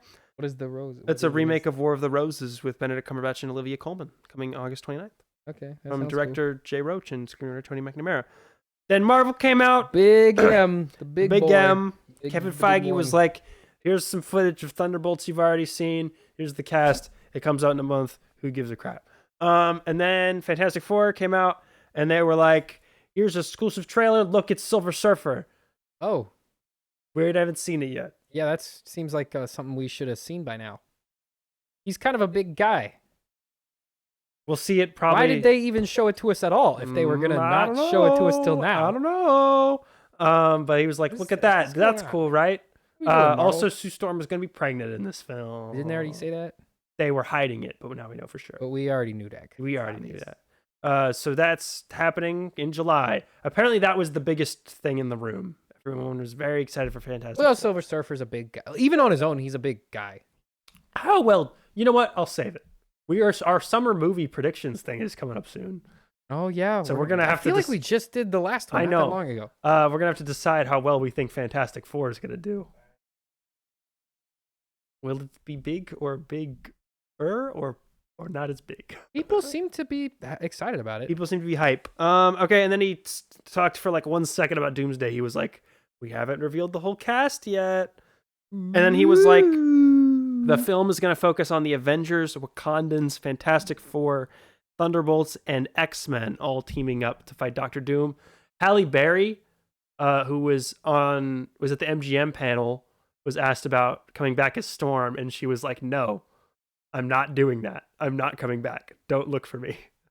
So it might be the OG they X-Men. Always say that. But hers seemed more like, I actively hate this, and I don't want to be there. Tobey Maguire did that too, though. That's true.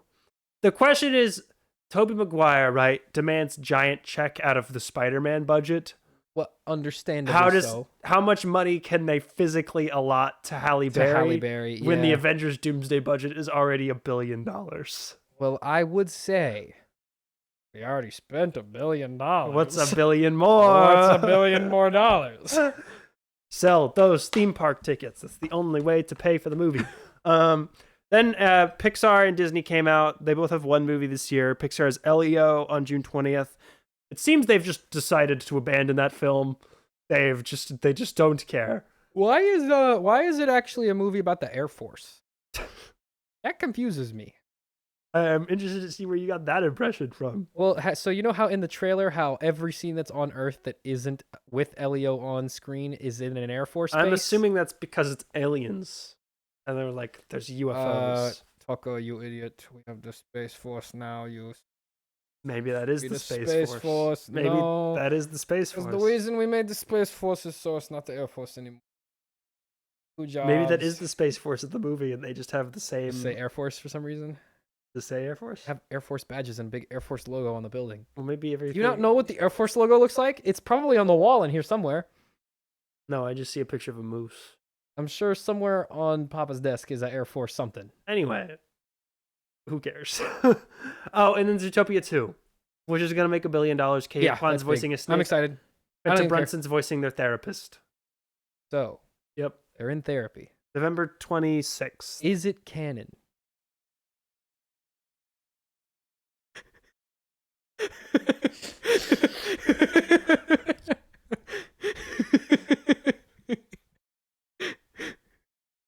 They're in therapy. No. Oh, there it goes.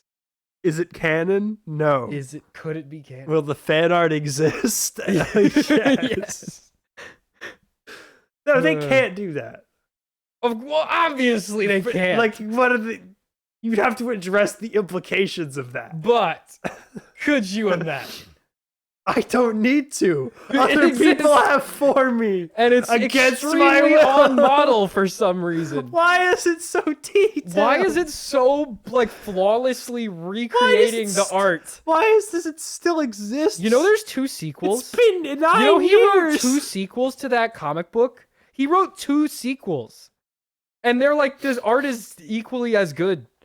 I haven't read them, but I've seen those screenshots. I don't really want Zootopia 2, but why not? Zootopia 1 was great. Because it's like, what do you do? Just do a different shenanigans? crime. They're doing a different investigation. What is the metaphor going to be for?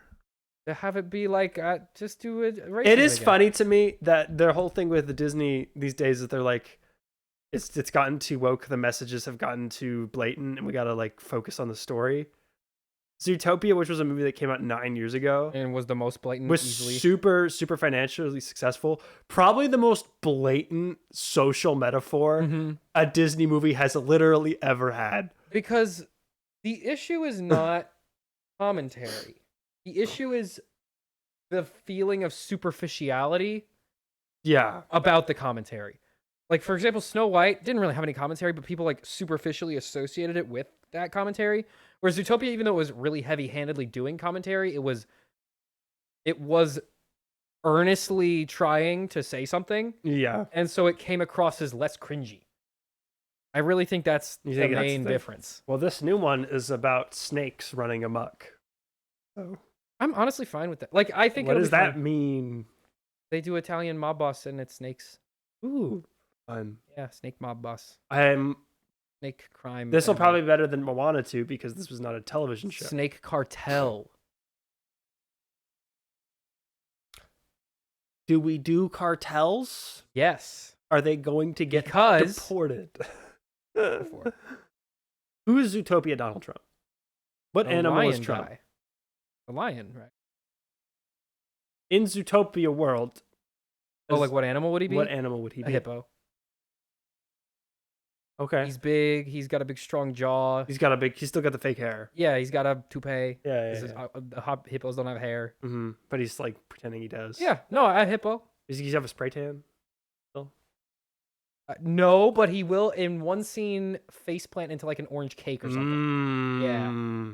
This is good. This is good stuff. All right. And then they close it out, and all of CinemaCon closed out. Big Jim. The Big G.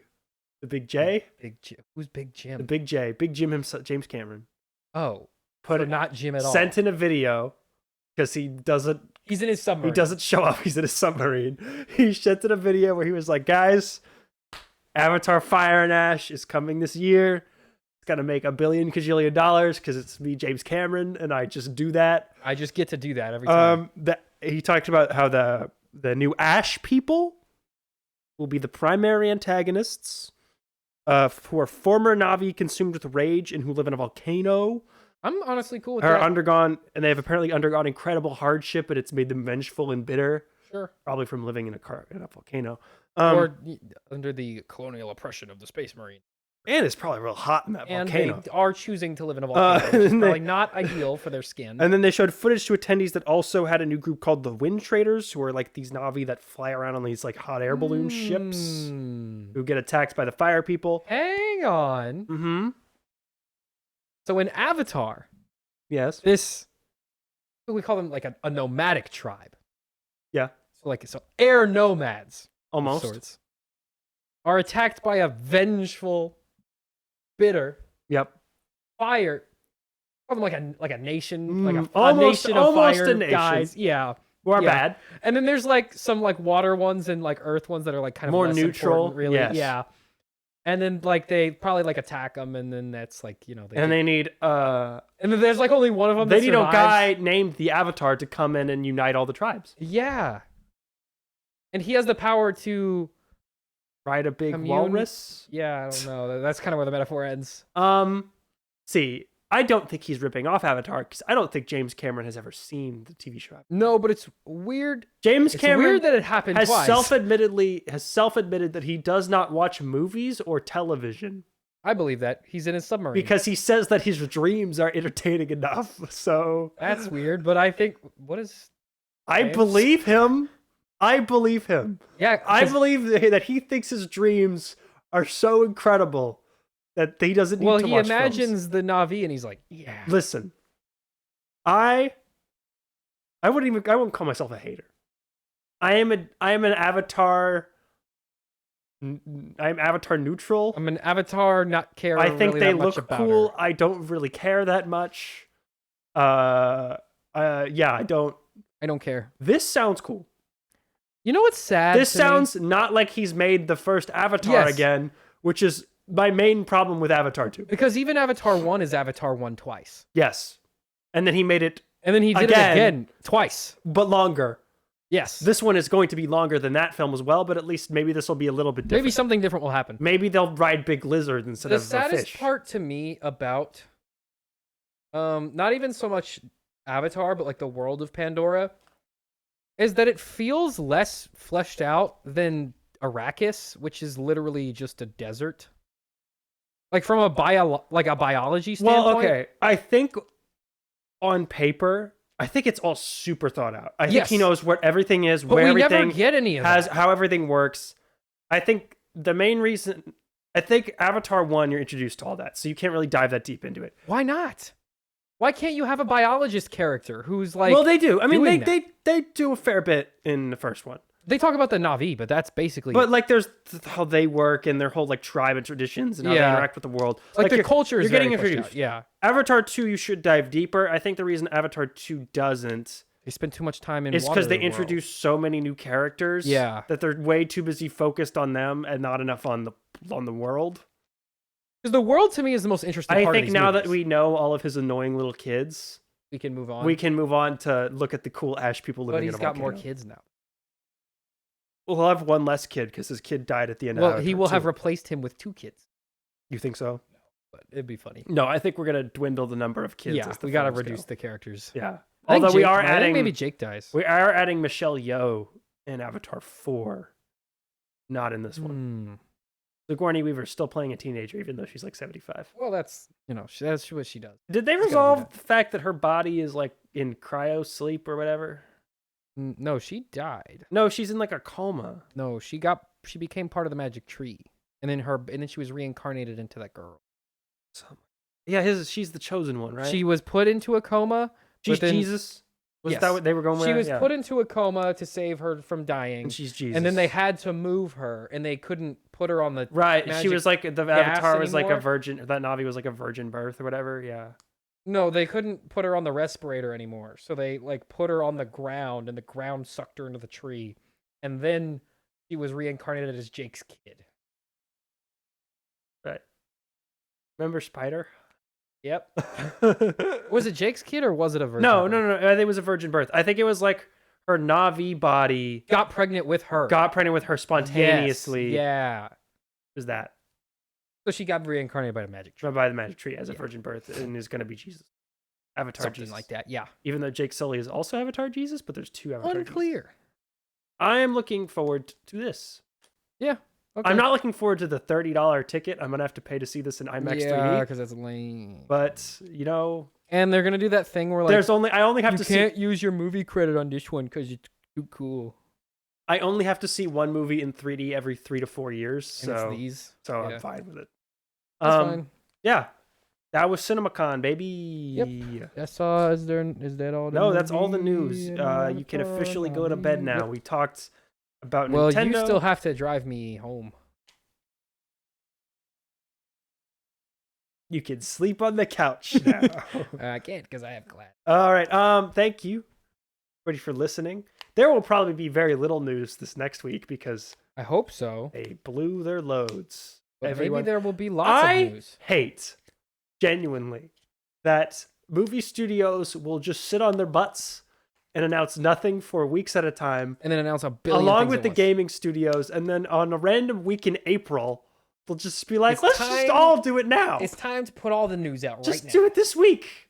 And then next week it'll be like My Little Pony sequel greenlit at Amazon. And that'll be like the number 3 news story. Can we get hired at like Variety? Because I feel like we do an infinitely better job of like actually predicting how this whole everything works. Well, because than their everyone job else is less does. to predict stuff. It's more to like spin Well, we could do stories. like we could be analysts. Their job is mostly to do the studio's bidding and try to spin stories positively. They're stenographers. for and the or studios. pin failures on various people for them. There's got to be something we could work for Disney and tell them like this We is could gonna be- not work. Do you think we'd do a very good job like doing PR spin? No. Do you think we could be spin guys? Like we Okay, yes, we could definitely be spin guys. Yeah. Because that's really not that hard. But I just think make up numbers and be yeah. like, it's doing what well. we would be Shut better up. at, I think, is being the guy who approves. They don't projects. need a focus group. We should be the green light. Yeah. We should be the focus group. Yes. Yes. We should. They just should be the focus head of group. the studio and then us. Yeah. And we don't do any work. We just say no. They just bring dumb us idea. They just Stop. bring us scripts and we just go stupid. Yeah. Quit. Don't do it. Don't do Dumb that. idea. Because like we're good at that, Yeah. and we're always right almost every time. And well, the only problem we'll run into is they'll have like Luca Guadagnino at the top, and you'll just be like, no matter what you want, I never. don't care what it no. is. Shut it down.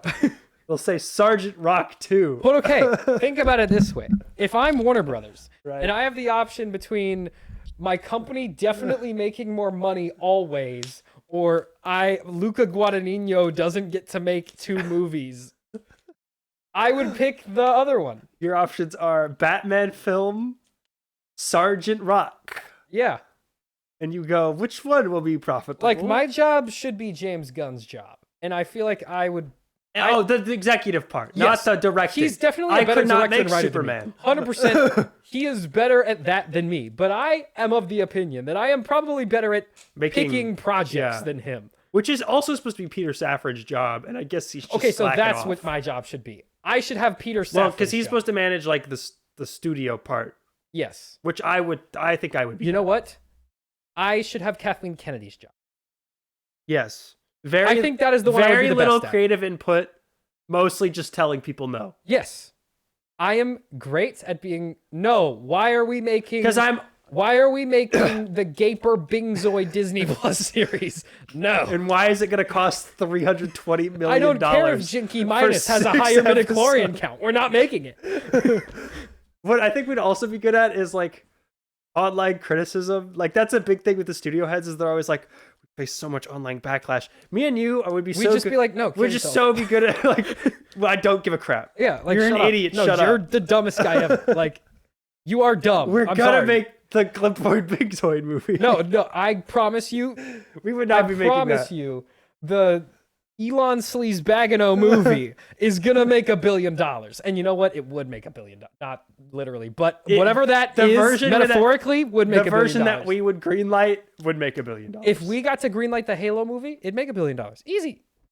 Maybe not. The people Maybe like 800 million. That people who made easy. that show couldn't even make it last 2 seasons. No, we could, dude. Do you know how easy it would be to make a Halo I think they show? put that on Netflix. It is? Yeah, I think they were like, no one's watching this on Paramount Plus. What if it's on Netflix? That was probably something. Yeah, you know what? Also, shut down Paramount Plus. Oh, we'd shut down every streaming service that isn't Netflix or Amazon Prime. We are keeping Netflix. Amazon Prime. We can keep Amazon Prime because I like Invincible. Well, and they have money to spend on buying our shows. They have money. You know, we'll keep Apple TV as well because they also have money to be working. And they have quality programming. Yeah, and then everyone else. Yeah. What are we doing? Go back to the profitable business model of make show, sell show to distributor, get money for show, instead of, there was an article trying to excuse Snow White's bombing that was using like Disney's shady accounting tactics, and it was like, well, when they sell it to the distributors for home video, it'll make money from that, and I'm like, what home video? Okay, here's what they mean by that. What they mean is Disney theatrical, like the Disney studio, will have their movie bought by Disney Plus for whatever sum of money, and the Disney studio will go, we made this much money from selling it to a streaming service, so they can pretend it's in the black. Yeah. When really, in reality, they just sold it to themselves. Which is they're doing Elon Twitter They're just behavior. shuffling money around to make it look like they're not losing. Look like they're making money. Because then Disney Plus can just be like, well, we lost another $1 billion this year. I guess we have to pay no taxes now. It's fine. It's a money laundering scheme. It's all a money laundering scheme. Yeah. That's our show for this week. Thank you for listening. Have a good one, everybody. Have a good one, everybody. Bye. Bye.